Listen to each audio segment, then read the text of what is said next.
وَحُرِّمَ ذَلِكَ عَلَى الْمُؤْمِنِينَ، اور مومنوں پر ایسا کرنا حرام کر دیا گیا ہے۔ کسی دور میں جب آج سے 30 40 50 سال پیچھے ہمارے معاشرے کی بنیادیں بڑی مضبوط ہوتی تھی، تو لوگ جب رشتہ کیا کرتے تھے تو یہ نہیں دیکھتے تھے کہ لڑکا کرتا کیا دیکھا جاتا تھا؟ شرافت دیکھی جاتی تھی، دین دیکھا جاتا تھا۔ اللہ میرے ماں باپ کی قبروں کو جنت کے باغوں میں سے ایک باغ ہو گئے، میری والدہ جب کبھی میرے والد سے ناراض ہوتی تھی تو یہ جملہ بولتی تھی، اور وہ کیا جملہ ہوتا تھا؟ دیکھو نوکری نہیں ہے کسی جس نے میرے والد صاحب نے حضرت میرا نکاح کر دیا، ایسے کام بھی کوئی نہیں کرتا، سمجھ تو شرافت ہے کسی سے۔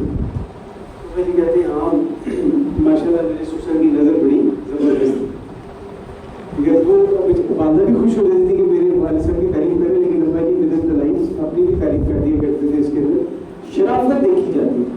آج کیا دیکھا جاتا ہے؟ لڑکا کرتا کیا ہے، کماتا کتنا ہے، گھر کدھر ہے، اپنا بھی کرائے کا ہے، کتنا کما لے، اور آگے جیسے گھوٹ ڈالتے جائے اور نکاح ہوتا جائے گا، اکیلا رہتا ہے کہ ماں باپ ساتھ رہتے ہیں، بہنیں کتنی، بہنیں کتنی، شادی شدہ کہ غیر شادی شدہ آ کے رہتی تو یہ وہ چیزیں جو آج کل کے دور اور اکیلا لڑکے بھائی ماں باپ ہے ہی نہیں سکتے، گھر پہ ہی کوئی نہیں، لاٹری ہے یہ تو، کس کی لاٹری ہے تو کیا کرنا چاہتے ہیں؟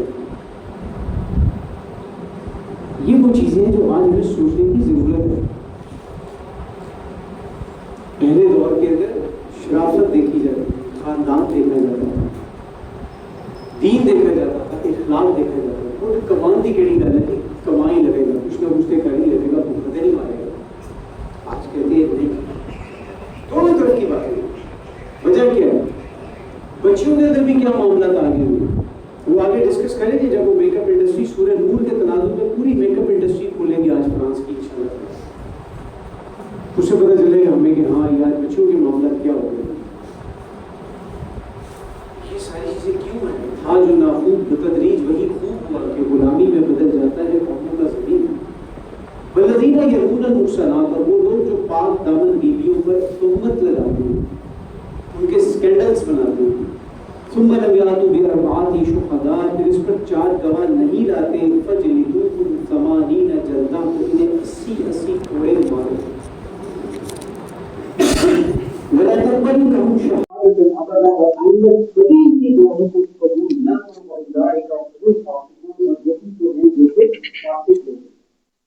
محصنات کون سی عورتیں ہوتی ہیں؟ وہ خاندانی عورتیں یا وہ جو منقوبہ عورتیں ہیں۔ 5واں سپارہ شروع ہوتا ہے نا سورہ نساء کے آخر میں والمحصنات، اور وہ عورتیں جو پہلے سے کسی کے حفظ میں، کسی کے نکاح میں ہوں، کسی کی قید میں ہوں۔ قید کا کیا مطلب ہے کہ قلعے کے اندر ہے، نکاح کی پروٹیکشن کے اندر ہے، اور آج اسی پروٹیکشن کو توڑنے کی پوری کوشش کی جا رہی ہے، اور اللہ کی رحمت سے وہ عورتیں اس کو توڑنے کی کوشش کر رہی ہیں جن کے اپنے گھر ٹوٹے ہوئے ہیں۔ اب میں نام کیا لوں اور کیا نام نہ لوں؟ پھر کون عورتیں توڑ رہی ہیں اس کو؟ جن کے اپنے خاندانوں کے ساتھ ریلیشن کیسے پورے ملک کو پتہ ہے، وہ توڑ رہی ہیں اس چیز کو۔ دم کٹی بلی جو ہوتی ہے نا، وہ کیا چاہتی ہے؟ باقی بلیوں کی دنوں بھی جو ہے نا وہ کٹ جائیں، تو وہ والا معاملہ ہے۔ چن کے دیکھ لیں کون کون بیٹھا ہوا ہے کن کن جگہوں کے اوپر، اور اللہ ماشاء اللہ ساری اپنے اپنے خاندانوں کے آزاد ہے، اللہ ماشاء اللہ۔ یہ نکاح ایک پروٹیکشن ہے، یہ ایک حفاظت ہے۔ آج ہماری بچیوں کو، بیٹیوں کو، بہنوں کو یہ چیز سمجھنے کی ضرورت ہے۔ ہاں وہ ایک علیحدہ چیز ہے اگر کوئی شخص اس کو غلط طریقے کے ساتھ مینیپولیٹ کر رہے ہیں، اس کی تربیت اپنی نہیں ہوئی، that is a separate story. But اللہ نے جو نکاح کا انسٹیٹیوشن قائم کیا، جو ادارہ قائم کیا، وہ خاتون کو ایک پروٹیکشن دی ہے، اور وہ کیا؟ وہ شیطان کو سمجھ لگی تھی ابلیس کی مجلس سے شروع میں۔ الحذر، آئین پیغمبر سے 100 بار الحذر، حافظ ناموس زن، مرد آزما، مرد آفریت، عورت کی عزت کا محافظ ہے یہ مرد۔ الا الذین تابوا من بعد ذلک واصلحوا، سوائے ان کے جو اس کے بعد توبہ کر لیں اور اپنی اصلاح بھی کر لیں، فإن اللہ غفور رحیم، تو ایسے لوگوں کے لیے اللہ بہت بخشنے والا اور بڑا مہربان ہے۔ والذین یرمون ازواجہم، اور وہ لوگ جو اپنی بیویوں پر بدکاری کا الزام لگائیں،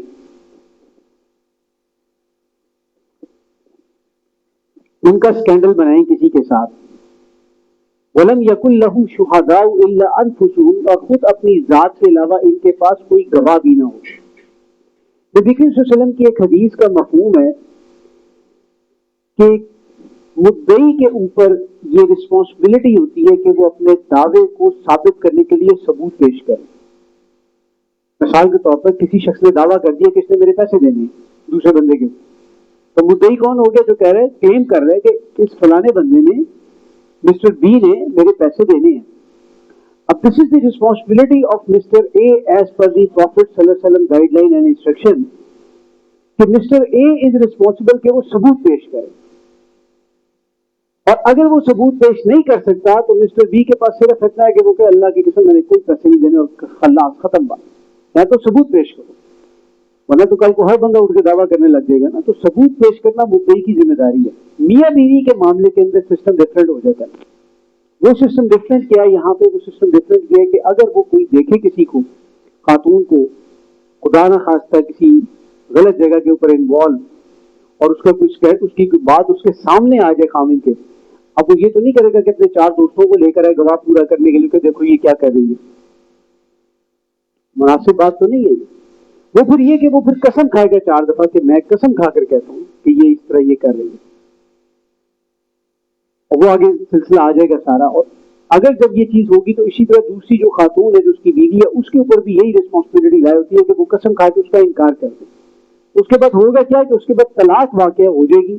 آپس میں ساتھ نہیں رہیں گے لیکن دونوں پہ کسی قسم کی حد جاری نہیں ہوگی. اس کو کہتے ہیں لعان، لام عین الف اور نون. یہ میاں بیوی کے تناظر میں ایک ایکسکلوسیولی ایک استثنائی قانون رکھا ہوا ہے اللہ تعالیٰ نے. اور آج ہمارے یہاں جب معاملات خراب ہوتے ہیں تو کیا کچھ نہیں کرتے، کتنے الزامات نہیں لگتے، اور اس کے بعد پھر دوبارہ شیر و شکر ہو کے واپس ہو جاتے. فشہادت احدہم 4 شہادات باللہ انہ لمن الصادقین، تو اس کی گواہی کا طریقہ یہ کہ 4 بار اللہ کی قسم کھا کر کہے کہ وہ سچا ہے. والخامسۃ ان لعنۃ اللہ علیہ ان کان من الکاذبین، اور 5ویں دفعہ کہے کہ اگر وہ جھوٹا ہے تو اس پر اللہ کی لعنت ہو. ویدرؤ عنہا العذاب، اور وہ عورت اپنے اوپر سے سزا کو ٹال سکتی ہے. ان تشہد 4 شہادات باللہ انہ لمن الکاذبین، کہ وہ بھی 4 مرتبہ اللہ کی قسم کھا کر کہے کہ یقیناً یہ شخص جھوٹا ہے، جو میرا خاوند ہے، جو مجھ پہ الزام لگا رہا ہے، یہ جھوٹا ہے. والخامسۃ ان غضب اللہ علیہ ان کان من الصادقین، اور 5ویں مرتبہ کہ اگر وہ سچا تو پھر میرے پر اللہ کا غضب، اس کی لعنت ہو. ان دس سینیریو وہی بات ہوگی کہ طلاق ہو جائے گی، اب ساتھ اکٹھے نہیں رہیں گے، اب رشتہ ختم ہو جائے گا، البتہ دونوں میں سے کسی کے اوپر کوئی شرعی حد جو ہے وہ جاری نہیں ہوگی. ولولا فضل اللہ علیکم ورحمۃ، یہ بڑی آیت کا بڑا امپورٹنٹ حصہ، یہ 3 دفعہ آئے گا یہاں پر. ولولا فضل اللہ علیکم ورحمۃ، اگر اللہ کا فضل اور اس کی مہربانی تم پر نہ ہوتی تو تم ایک بڑی مصیبت میں پڑ جاتے. وان اللہ تواب حکیم، اور یہ کہ اللہ توبہ کا قبول کرنے والا اور حکمت والا ہے. اب یہاں سے جو ہے نا یہ دوسرا رکوع جو ہے اس کا آغاز ہو رہا ہے، اور یہ خاص ایک واقعہ ہے جس کی بیک سائڈ کے اوپر یہ پورا ایک رکوع جو ہے یہ آیا. ہوا یہ کہ نبی کریم صلی اللہ علیہ وسلم 6 ہجری میں غزوہ بنی المصطلق سے واپس مدینہ تشریف لا رہے تھے. آپ صلی اللہ علیہ وسلم کی ترتیب یہ تھی کہ آپ کے ساتھ کوئی نہ کوئی ایک زوجہ مطہرہ سفر میں ساتھ ہوا کرتی تھی. اما عائشہ کی سواری علیحدہ تھی، اونٹ علیحدہ تھا، اور اس وقت یہ ہوتا تھا کہ وہ اونٹ کے اوپر ایک وہ کجاوا سا رکھا ہوتا تھا، اس کے اوپر بیٹھتے تھے اور اس اونٹ کھڑا ہوتا تھا اور اس پہ چل پڑتے تھے. طریقہ کار یہ ہوتا تھا کہ وہ کجاوے کو وہ جو بھی اوپر ایک باکس ہوتا تھا اس کو وہ اٹھا کے باکس سمجھے، اونٹ کے اوپر ایک باکس ہوتا تھا جس پہ پردے کا انتظام ہوتا تھا. اندر پتہ چلتا تھا کہ کوئی خاتون ہے، لیکن کون ہے یہ نہیں پتہ چلتا تھا. بس یہ پتہ چل جاتا تھا کہ یہ فلانی سواری ہے جو اس کے اندر ہوگی، نظر نہیں پڑتی. تو اس کو اٹھا کے نیچے رکھا جاتا تھا زمین پہ، اور زمین سے پھر اٹھا کے دوبارہ اونٹ پہ رکھا جاتا تھا، اور پھر اونٹ کھڑا ہو جاتا تھا. یہ طریقہ کار تھا. ہوا یہ کہ اما عائشہ جو ہے جس وقت پڑاؤ ہوا تو اما عائشہ کہیں رفع حاجت کے لیے جنگل کی سائڈ پہ گئیں، اور جس وقت واپس آئیں تو اس دوران میں کیا ہوا کہ پڑاؤ کا وقت ہو گیا، اور چونکہ وہ جو باکس تھا وہ نیچے زمین پہ تھا، جو اس کو اٹھا کے اونٹ پہ رکھنے والے لوگ تھے انہوں نے اٹھا کے اس کو ایز اٹ از اونٹ کے اوپر رکھ دی، اور قافلہ چل پڑا اور نکل گیا وہاں. تو they couldn't realize، کیونکہ اما کا وزن اتنا ہلکا تھا، وہ ایک مطلب بالکل ایک جوان دوشیزہ جس طرح کی ہوتی ہے کہ کم ویٹ ہے، پتہ نہیں ان کو بالکل ریئلائز، وہ اسیس ہی نہیں کر سکے کہ اندر خاتون اس وقت موجود نہیں ہے، اور اس میں وہ پھر اونٹ جو ہے وہ قافلے کے ساتھ چل پڑا۔ اما جس وقت واپس آئی تو آ کے انہوں نے دیکھا کہ بھی قافلہ یہاں پر نہیں ہے، بالکل پڑا خالی، تو بہت عقل مندی کا مظاہرہ کیا کہ ادھر ہی بیٹھ گئی، کبھی ہو سکتا ہے کہ واپس میری تلاش کے اندر آئیں، اگر میں یہاں سے کہیں ڈی ٹریک ہوئی کہیں ہوئی تو میں کسی اور طرف نہ چلے جاؤں، تو اٹس بیٹر کہ میں اسی جگہ کے اوپر بیٹھ کے اپنا ان کا انتظار کروں۔ ان دا مین ٹائم پیچھے سے ایک صحابی تھے جن کا نام حضرت صفوان رضی اللہ تعالیٰ عنہ، ان کی رسول اکرم صلی اللہ علیہ وسلم نے ایک ڈیوٹی لگائی ہوتی تھی۔ میں حیران ہوتا ہوں نبی صلی اللہ علیہ وسلم کی جب شخصیت کو ہم اینالائز کرتے ہیں، جب ان کو پڑھتے ہیں سوچتے ہیں، تو کیا ایک کمانڈنگ قسم کی ایک مطلب اللہ کے رسول صلی اللہ علیہ وسلم کی ایک شخصیت، انہوں نے ایک ڈیوٹی لگائی ہوتی تھی ایک شخص کی کہ جو جب قافلہ نکل پڑے گا تو پیچھے سے وہ پھر اس قافلے کے ایک ٹائم رکھتے ہوئے وہاں سے پیچھے پیچھے آئے گا، اور اگر کوئی چیز سامان کسی کا رہ گیا ہوگا تو وہ پھر لیتے آئیں، اور وہ پھر یہی ہوتا تھا کہ اگلی پڑاؤ کی منزل کے اوپر جا کے وہ ان سے مل جاتے تھے۔ اور ان کے بارے میں ایک اور بات بھی بڑی انٹرسٹنگ آتی ہے کہ یہ صبح اٹھنے میں بڑا ان کو پرابلم ہوتا تھا، مطلب نماز تو ظاہری بات ہے پڑھتے تھے لیکن نماز کے بعد سونے کے بڑے شوقین تھے۔ آپ دیکھیں کمانڈر کی جو بیسک کوالٹی ہوتی ہے وہ کیا ہوتی ہے کہ وہ کام اسائن کرتا ہے دوسرے بندے کو اس کی اسٹرینتھ کے حساب سے۔ اگر آپ فاختہ کو تیرانے کی کوشش کر رہے ہیں اور مچھلی کو اڑانے کی کوشش کر رہے ہیں، اڑتی کیوں نہیں اور یہ تیرتی کیوں نہیں، تو اس میں قصور کس کا ہے؟ فاختہ کا اور مچھلی کا نہیں ہے، قصور آپ کا ہے۔ یہی آج ہمارا پرابلم ہے کہ آج ہمارے کافی جگہوں کے اوپر جو ہے وہ جو کمانڈ ایچلون کے اوپر لوگ ہوتے ہیں ان کو یہی نہیں پتا ہوتا کہ انڈر کمانڈ کی اسٹرینتھ کیا ہے، وہ یہی گلا شکوا کرتے نظر آتے ہیں، ان سے کچھ آئندہ ہوئی۔ اصل میں تو ہم تھے جب تھے، اور اب جو آئیں گے متعین تو بالکل فارغ، ان کو تو کرنا ہی کچھ نہیں آتا، کخ نہیں آتا ہے۔ اصل چیز کیا ہے کہ وہ نظر موجود نہیں ہے کہ جس کے اندر آپ اس اسٹرینتھ کو ریئلائز کر سکے۔ وہ آج اگر ادھر بیٹھا تھا تو کچھ نہ کچھ تو ہے نا، ایسے تو نہیں ہے سسٹم کے پیسے دے کے اس جگہ پہ آ کے بیٹھ گیا ہے، تو کچھ نہ کچھ تو سسٹم چل رہا ہے۔ سو دس از وہ ایک مین چیز تھی کہ نبی صلی اللہ علیہ وسلم وہ ذمہ داری لگا دیتے تھے کہ پیچھے سے بندہ آئے اور اس قافلے کو دیکھتا ہوا ہے کہ بھی پیچھے کچھ رہ تو نہیں ہے۔ وہ جب آئے انہوں نے اما کو آیات پردہ نازل ہونے سے پہلے ایک دفعہ دیکھا ہوا تھا، جیسی ان کی نظر پڑی اس وقت روایات میں آتا ہے کہ آپ سو رہی تھی تو انہوں نے فوراً کہا انا للہ و انا الیہ راجعون۔ اما اٹھ کے بیٹھ گئی، اس کے بعد خیر آپ نے جو ہے ان کو اونٹنی پہ سوار کروا دیا اور مطلب اپنی اونٹنی کے اوپر اور نکیل پکڑ کے آگے چلنے لگے، اور اگلے دن جو ہے جا کے وہ اس قافلے کے ساتھ آپ نے پڑاؤ کے ساتھ شامل ہو۔ ان دا مین ٹائم وہ جو عبداللہ بن نبی تھا بدبخت، اس نے جو ہے مشہور کر دیا کہ یہ تمہارے نبی کی جو بیوی ہے، میں قسم کھا کے کہتا ہوں یہ بچ کر نہیں ہے۔ آپ دیکھیے ذرا کہ میرے رسول صلی اللہ علیہ وسلم پہ، آپ کے رسول صلی اللہ علیہ وسلم پہ کیسے کیسے پریشر آئے۔ ہم میں سے شاید کسی کی زندگی میں جو ایک واقعہ ہوا ہوتا ہے نا فار دا ٹائم، وہ سب رسول اللہ صلی اللہ علیہ وسلم کے ساتھ ہوئی۔ بیٹیوں کو طلاق ہو گئی، ابو لہب بدبخت نے اپنے بیٹوں کو حکم دیا اور طلاق ہو گئی، بچپن میں بیٹا فوت ہو گیا، بیگم بھی فوت ہوئی، چچا فوت ہوا، ماں یتیمی کے اندر، جب پیدا ہوئے تو باپ تھے ہی نہیں، باپ کی شکل نہیں دیکھی۔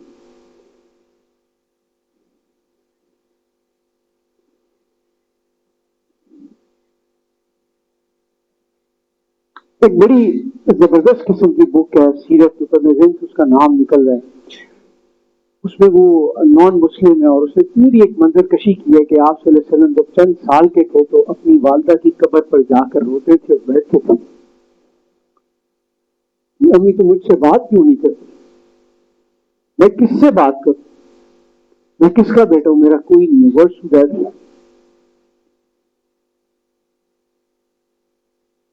اللہ کرے کہ ہمیں اپنے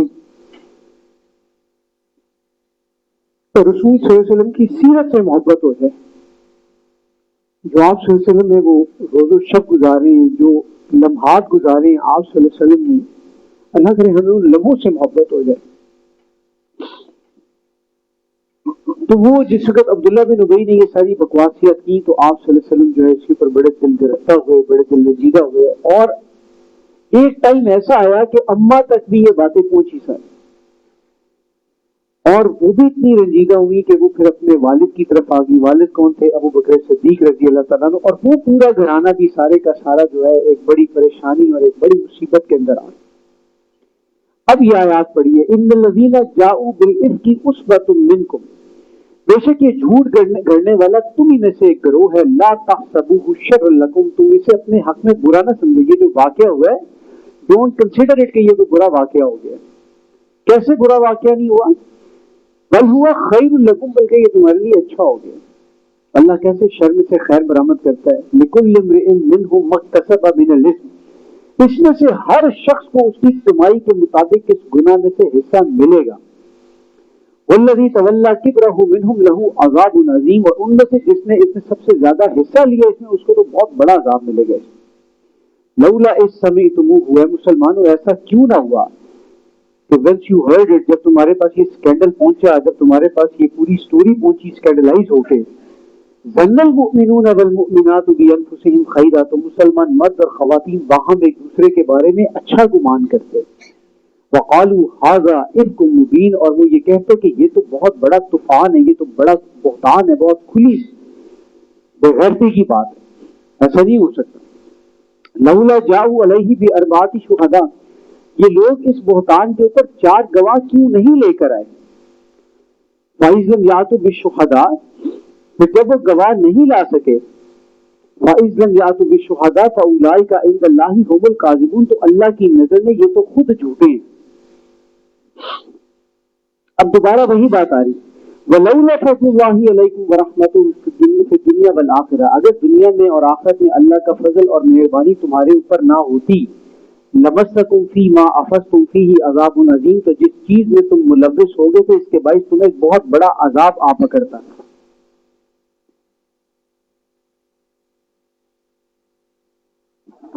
اس تلقونہ بألسنتکم، خیال کرو کہ جب تم اپنی زبانوں سے وہ بات نقل کر رہے تھے، وتقولون بافواہکم ما لیس لکم بہ علم، اور تم اپنے منہ سے وہ باتیں کہہ رہے تھے جس کا تمہیں علم ہی نہیں تھا. وتحسبونہ ہین وہو عند اللہ عظیم، تم اسے بڑا ہلکا سمجھ رہے تھے حالانکہ اللہ کی نظر میں وہ بہت بہت بہت بہت بڑی بات.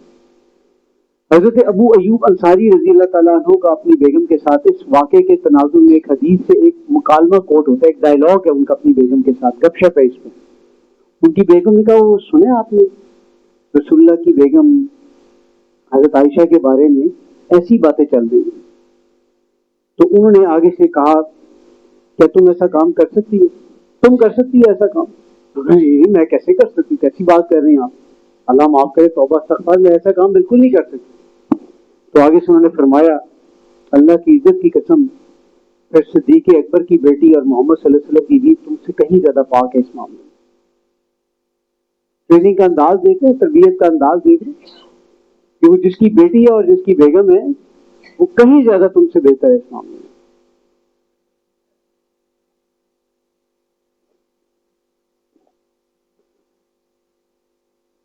ولولا اذ سمعتموه، اور کیوں نہ ایسا ہوا کہ جب تم نے یہ بات سنی تھی، قلتم ما یکون لنا ان نتکلم بہذا، تو کہتے ہیں کہ ہمیں کیا حق ہے کہ ہم ایسی بات زبان پر لائیں. سبحانک ھذا بہتان عظیم، اللہ کی پناہ یہ تو ایک بہت بڑا بہتان ہے. یعظکم اللہ ان تعودوا لمثلہ ابدا، اور اللہ تمہیں اس بات کی نصیحت کرتا ہے کہ آئندہ کبھی ایسا مت کرنا، ان کنتم مؤمنین، اگر تم میں ایمان ہے تو. ویبین اللہ لکم الآیات، اور اللہ تمہارے لیے نشانیوں کو کھول کر بیان کرتا ہے. واللہ علیم حکیم، اور اللہ جاننے والا اور بہت حکمت والا ہے.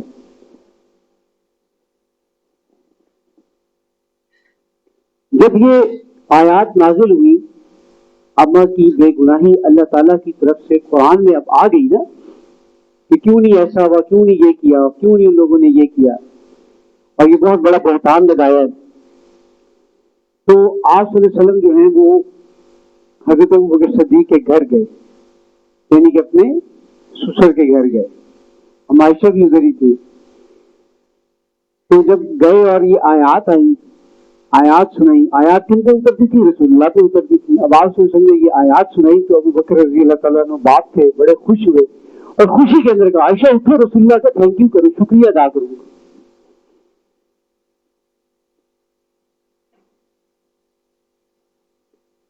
تو عائشہ نے کہا کہ اس اللہ کا شکریہ کیوں نہ ادا کروں جس نے یہ آیات نازل کی، اس رب کا شکر کیوں نہ ادا کروں، اور رسول اللہ کا شکریہ کیوں ادا کروں. بڑے خامن تھے نا، بیگم کا ایک معاملہ، آپس میں ایک محبت التفاق بھی تھی. تو لیکن کیا کہا کہ اس اللہ کا شکریہ کیوں نہ ادا کروں جس نے عنایات کو میرے لیے نازل کی.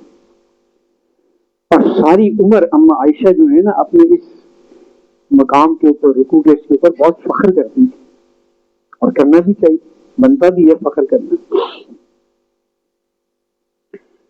ان الذین یحبون ان تشیع الفاحشۃ فی الذین آمنوا، یقیناً وہ لوگ جو مسلمانوں کے اندر بے حیائی کو رواج دینا پسند کرتے ہیں، لہم عذاب علیم فی الدنیا والآخرہ، انہیں دنیا اور آخرت میں ایک دردناک عذاب ملے گا. واللہ یعلم وانتم لا تعلمون، اور اللہ جانتا ہے جبکہ تم نہیں جانتے.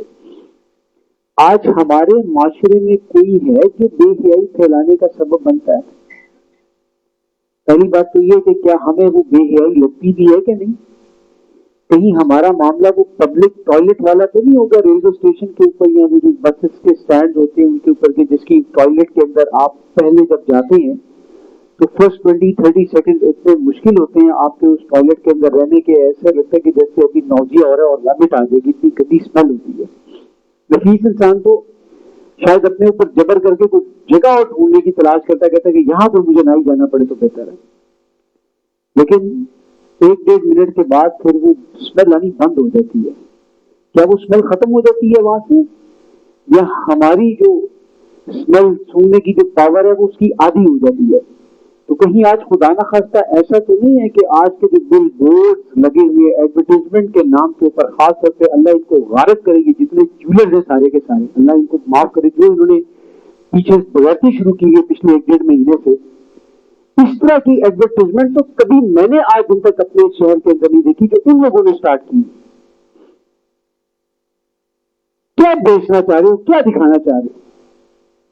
کم و بیش آدھی ننگی تصویریں. ایک وقت آئے گا کہ شاید ان کو یہ سمجھ لگے گی کہ کپڑے دکھانے کی ضرورت ہی کیا ہے، صرف جسم کے اوپر ہماری جھلی نظر آنی چاہیے، ہے کہ نہیں ہے؟ تو کیا ایسا تو نہیں ہے ہمارا معاملہ کہ ہمیں وہ جو اسمیل ہے وہ اسمیل ہی فیل نہیں ہو رہی، ہمیں وہ محسوس ہی نہیں ہو رہا کہ یہ بھی کوئی غلط چیز ہے؟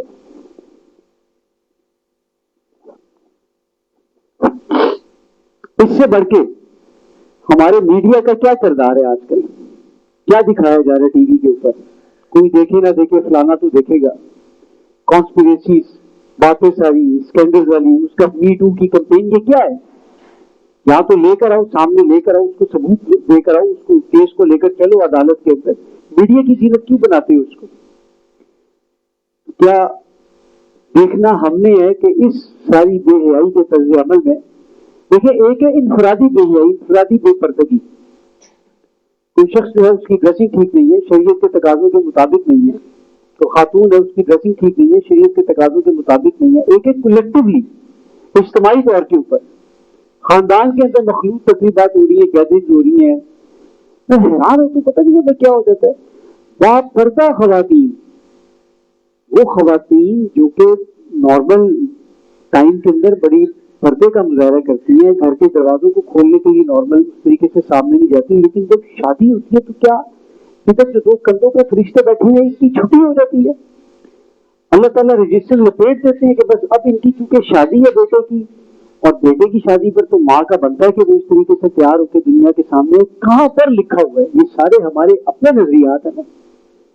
بھیا کرے فیشن، کس نے منع کیا؟ لیکن پھر وہاں پر پورا انتظام کریں کہ کوئی غیر مرد نہ ہو، اور لوگ کرتے ہیں اس کو. وہ پھر خواتین ویٹرز کا بھی بندوبست کرتے ہیں اس پورے گیدرنگ کے اندر. وہ جہاں پر خواتین کا فنکشن ہوتا ہے وہاں پر کچھ جس طرح ہوتا ہے نا پرندہ پر نہیں مار سکتا، ایسے وہاں پر کوئی مرد نہیں جا سکتا. ہمارے اپنے رشتے داروں میں ایک خاتون نے اس طریقے سے اپنے بیٹے کا کیا، تو انہوں نے وہ جو بچیاں تھیں ان کو کھڑا کیا ہوا تھا وہاں پر کہ کسی بندے کو، اور مردوں میں بہت بری عادت ہوتی ہے، بہت بری ہے، شادی شدہ مردوں کی بری عادت کی بات کر رہا ہوں. اپنی بیوی کے بہانے وہ اگر کسی نے سیگریگیشن کر بھی دی ہے نا، مخلوط گیدرنگ نہیں ہے، کمبائنڈ گیدرنگ نہیں ہے، تو اپنی بیوی بچوں کے بہانے اس خواتین والے سیکشن میں جانے کی جگہ میں کرو جی بیوی سے ملنے آئے گا، بعد میں جا کے مل لینا بھائی گھر بولے مل کے تم نے کیا کرنا. اصل جو خباثت ہوتی ہے وہ کیا ہوتی ہے کہ ذرا بچ جائیں اور ذرا باقی لوگوں کو بھی دیکھیں. تو یہ سوسائٹی کو سیگریگیٹ کرنے کا، گیدرنگ کو سیگریگیٹ کرنے کی یہ بہت زیادہ ضرورت ہوتی ہے فنکشنز کے اوپر. آج ہمارے میڈیا کا کردار، آج فیملی ولاگنگس، آج یہ موویز، یہ ڈراماز، یہ کیا میسج دے رہی ہیں ہمارے بچوں کو؟ بڑا پیارا کسی نے شعر کہا تھا، حیا نہیں زمانے کی آنکھ میں باقی، خدا کرے تیری جوانی سدا رہے بے جا۔ ولولا فضل اللہ علیکم ورحمۃ، اور اگر تم پر اللہ کا فضل اور اس کی رحمت نہ ہوتی تو تم بڑی مصیبت میں پڑ جاتے۔ وان اللہ رؤوف الرحیم، اور یہ کہ اللہ بہت شفیق اور بڑا مہربان ہے۔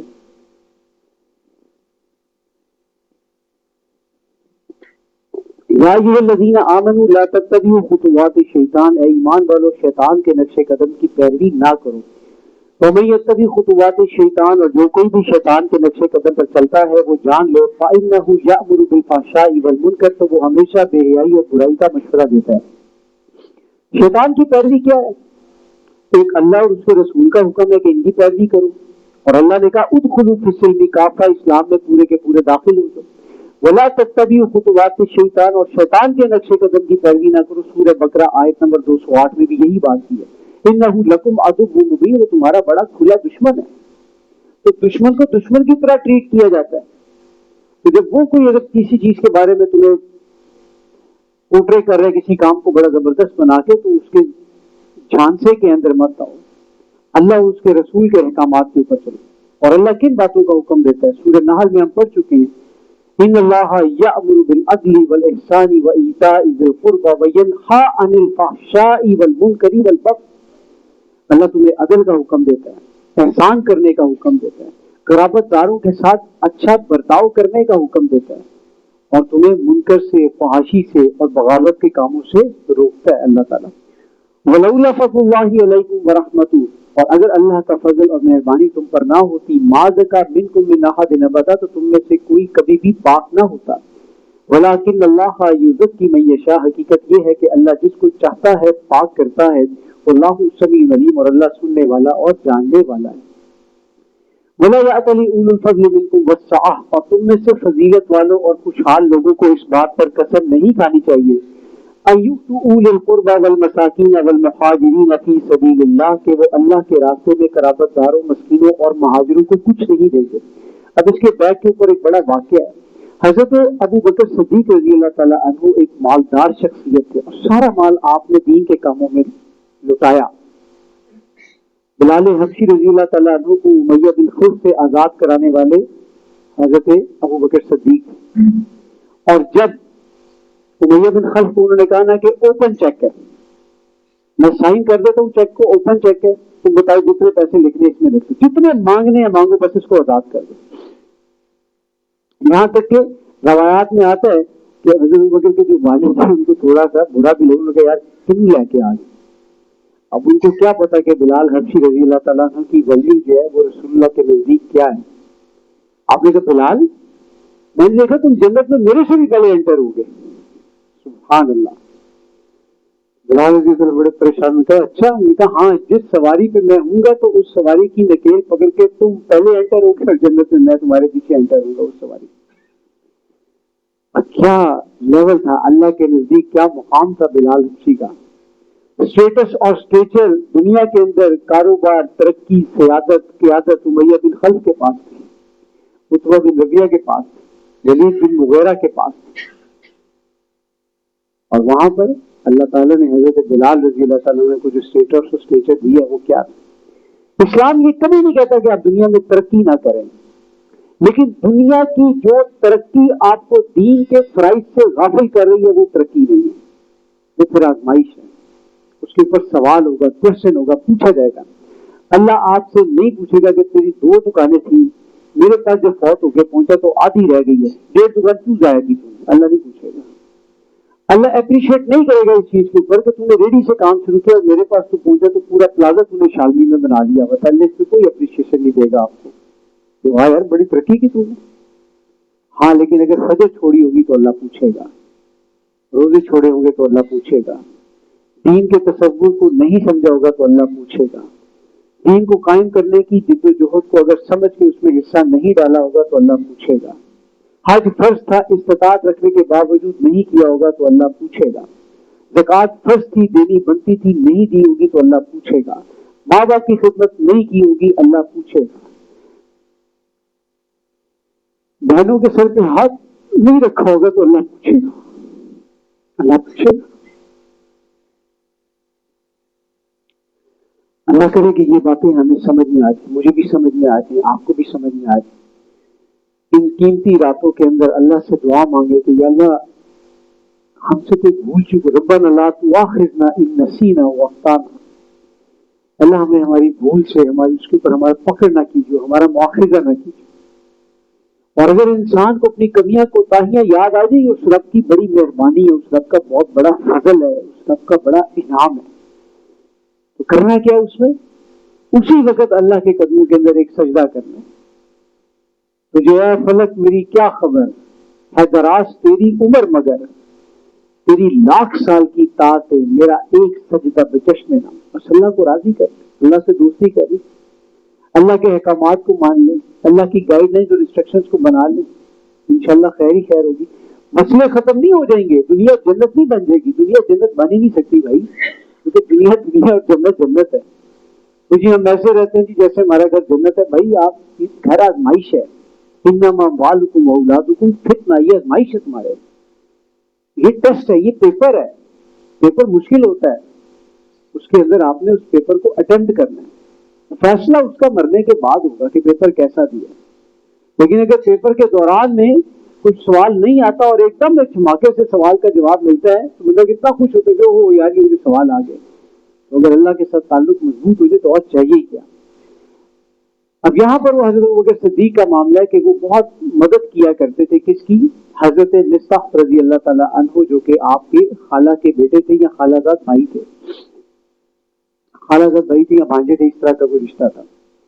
تو حضرت ابوبکر صدیق کو پتا چلا کہ حضرت مصطح بھی ان لوگوں میں بہت آگے تھے جنہوں نے اماں کی کریکٹر اسیسینیشن کے اندر کردار ادا کیا، سادہ لوگ مسلمانوں میں باتوں میں آ کر عبداللہ بن ابی، حضرت کو آج تو بعد میں کوئی پیسے نہیں جمع کر، ایسی کی تیسی کی میں پیسے دیتا ہوں اس کو، اور میری بیٹی کے اوپر یہ مطلب الزام لگا رہا ہے، اتنی اس کے اندر شرم نہیں ہے کہ میرے سے پوچھ ہی لیتا کوئی، اس کے اوپر آیات آ رہی ہیں اَيُؤْتُوا الْقُرْبَى وَالْمَسَاكِينَ وَالْمُحَاجِرِينَ فِي سَبِيلِ اللَّهِ، کہ وہ اللہ کے راستے میں قرابت داروں، مسکینوں اور مہاجروں کو کچھ نہیں دیں گے، وَلْيَعْفُوا فَلْيَصْفَحُوا، اور انہیں چاہیے کہ درگزر سے کام لے اور چشم پوشی کرے۔ اور آگے کلائمیکس ہے، جھنجھوڑنے والا انداز ہے، اللہ تحبون ان یغفر اللہ لکم، کیا تمہیں پسند نہیں ہے کہ اللہ تمہارے بھی گناہوں کو معاف کر دے؟ کیا تمہارا دل نہیں کرتا کہ اللہ تمہیں بخش دے؟ اللہ کا انداز دیکھے ذرا کیسے، اللہ تحبون، تمہیں پسند نہیں ہے، اپنی باری آتی ہے تو کیسے اللہ معاف کر دے، اللہ غلطی ہوگی معاف کر دے، اللہ سے بڑا سوری کرتے ہو، اور اگر کسی نے غلطی کر دی تو اس کی غلطی کو بخشنے کے لیے تیار نہیں ہے۔ تو جب یہ آیات آئیں سامنے، حضرت ابوبکر صدیق نے جب اس کو سنا تو آپ نے فرمایا بلا یا ربنا انا نحب، کیوں نہیں ہے ہمارے رب، ہم بالکل اس کو پسند کرتے ہیں، محبوب رکھتے ہیں، اور کہتے ہیں پہلے سے ڈبل جو تھی وہ مدد کرنی شروع کر۔ آج سائیکالوجسٹ بتاتے ہیں امریکہ کے اور انگلینڈ کے کہ اگر آپ نے کسی نے آپ کے ساتھ زیادتی کی ہے، غلطی کی ہے، آپ کے ساتھ صحیح نہیں کیا سلوک، اور آپ نے اس کو معاف نہیں کیا، تو اپنی بہتری کے لیے آپ اسے معاف کر دیں، آپ اپنی بڑی سیلف امپرووائزیشن دیکھیں گے۔ آج سائیکالوجسٹ بتاتے ہیں، وہ اللہ کے ولیوں قرآن بتا رہے ہیں، سورہ نور بتا رہی ہے، اللہ کے رسول صلی اللہ علیہ وسلم کی حدیث بتا رہی ہے، اما عائشہ کا واقعہ بتا رہے ہیں، بس جنہوں نے پڑھ کے ہمارے جو گورے نے کہہ دیا، وہ جو انگریزی میں کتاب لکھی ہوئی ہے بس وہ پڑھنی ہے۔ مجھے تو ان کے نام ہی اتنے مشکل ہے، نام مجھے کبھی بایو کے نام یاد ہوئے، وہ میٹرک سے ہی نا ہمیشہ سب سے کم نمبر بھی بایو میں تھے میرے، الحمدللہ 100 میں سے کوئی 44 نمبر تھے۔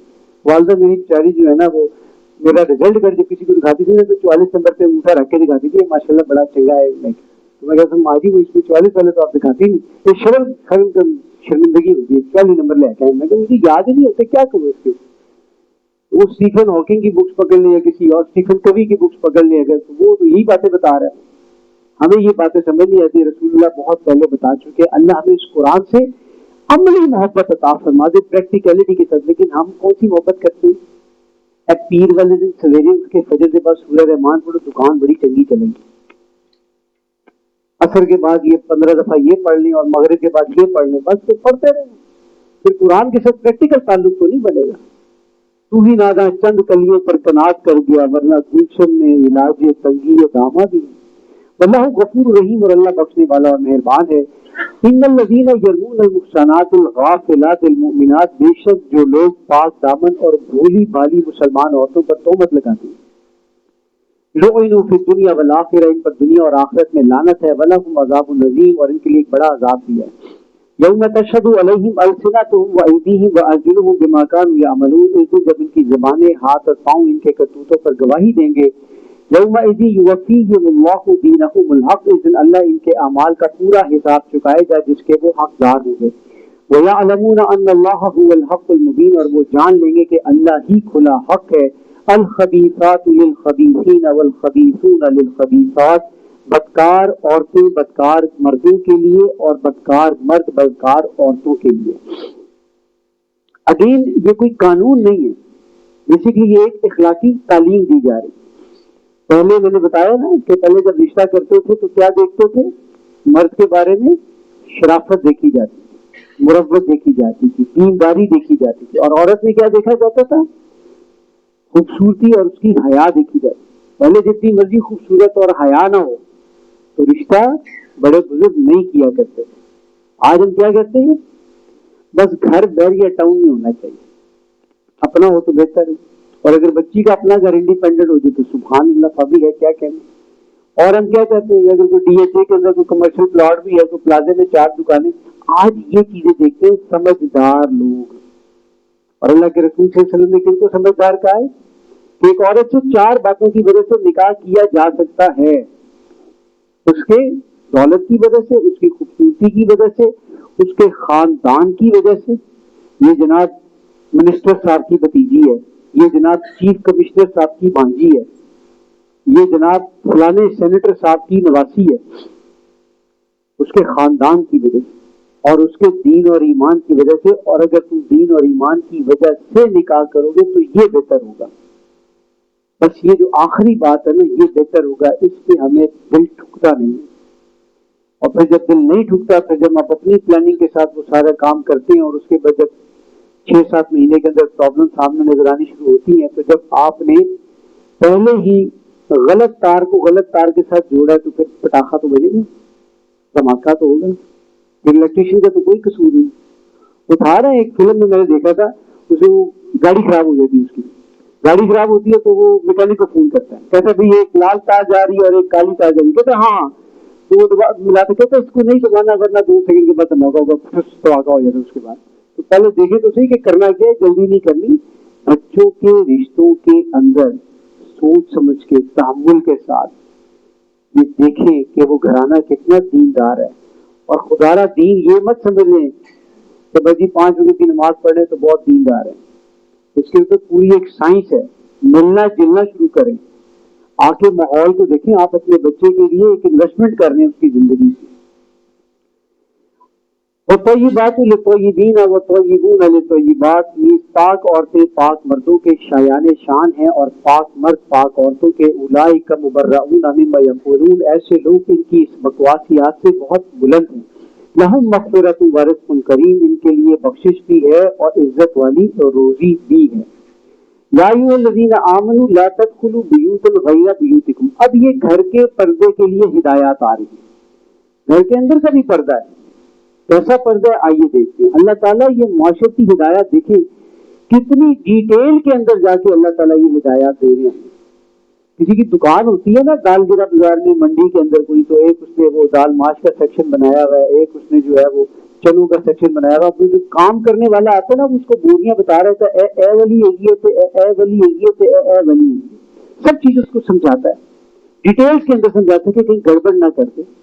اللہ تعالیٰ ہمیں ڈیٹیل کے ساتھ بتا رہے ہیں کہ کیا چیز ٹھیک ہے اور کیا چیز غلط ہے. متعدد معاشرتی احکامات جو پاکیزہ انسانی معاشرے کی بنیاد ہے وہ بتائے جا رہے ہیں یہاں پر. وہ کیا ہیں؟ اے ایمان والو، اپنے گھر کے علاوہ دوسرے گھروں میں مت جایا کرو. کیا کریں؟ کسی کے گھر میں نہیں جا سکتے. کیسے جانا ہے بتایا جا رہا ہے. حتی تستأنسوا وتسلموا علی اہلھا، یہاں تک کہ تم اجازت نہ لے لو اور گھر والوں کو سلام نہ کر لو. آپ نے جانا ہے تو کیا کرنا ہے؟ اجازت لے لو. اب پہلے تو کیا ہوتا تھا؟ پردہ پڑا ہوتا تھا، کوارڈ نام کی بھی چیز نہیں ہوتی تو باہر سے آواز دے لیتے تھے. اب کیا لگی ہوتی ہے بھائی؟ کال پر. پرانا دور ہو گیا سر، اب انٹر کام بھی لگا ہوتا ہے، وہ آخری کمرے میں اندر جا کے بولتے کیونکہ بھائی اتنا بڑا ہے کہ باہر سے آواز جائے نہیں. اب آپ نے بل دی اس کو، اسے اٹینڈ نہیں کیا، جواب نہیں دیا، وہ باہر نہیں نکلا. آپ کا ناراض ہونے کا حق ہی کوئی نہیں ہے اس کے ساتھ اگر آپ ٹائم لے کر نہیں گئے. مجھے بڑی اچھی طرح یاد ہے، جس طرح ماشاء اللہ بچے بیٹھے ہوتے نا، اتنی عمر کے تھے ہم، اور مجھے ابھی تک اپنے الحمدللہ وہ رشتے دار یاد ہے کہ ہم کبھی نکلنے لگتے تھے نا گھر سے باہر، ادھر سے جناب وہ آ رہے ہوتے تھے، تو ابا جی اور اما جی کو بھی ہم دیکھتے تھے کہ ان کا تھوڑا سا موڈ ہوتا تھا کہ یار بتا کے آ جاتے، اب ہم خود نکلنے لگے، اور ہمیں تو موڈ بنانے کی اجازت ہی نہیں تھی نا، کہ مطلب ہم تو ہوتے تھے ان کے سامنے ٹھنڈی لگے تھے، تو اتنا وہ ہمیں یاد تھے نا وہ والے رشتے دار کی، یار جب ہم نکلنے لگتے ہیں نا تو یہ آ جاتے ہیں۔ بلکہ ایک دفعہ تو میری چھوٹی بہن نے نا والدہ سے کہا، ہم نکلنے لگے، میں گلی میں جا کے کھڑی ہوتی، اگر وہ آ رہے ہوئے نا تو ہم دوسری طرف سے نکلیں گے، تو والدہ نے رکھ کے ایک پیڑ لگائی اس کے اوپر، خبردار اس طرح نہیں کہتے۔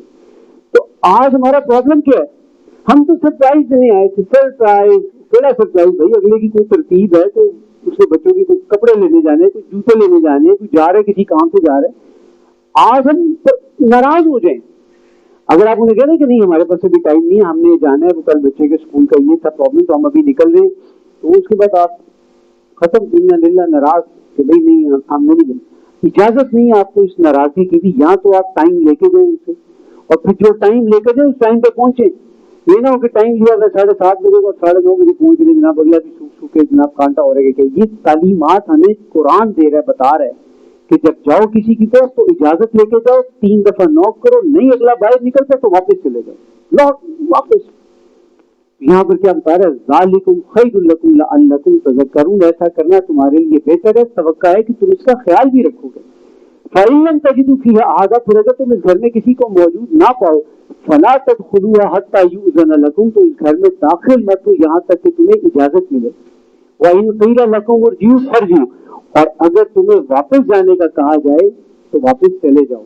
وَأَزْكَىٰ لَكُمْ، یہ تمہارے لیے زیادہ پاکیزگی کی بات ہے، جاتے ہیں ہم واپس، ناراض نہیں ہو جاتے، ایسی کار گئے ملے ایڈی گڑی گل تھی، آدھا گھنٹہ دے دیں تو کہڑی قیامت آ جانی تھی۔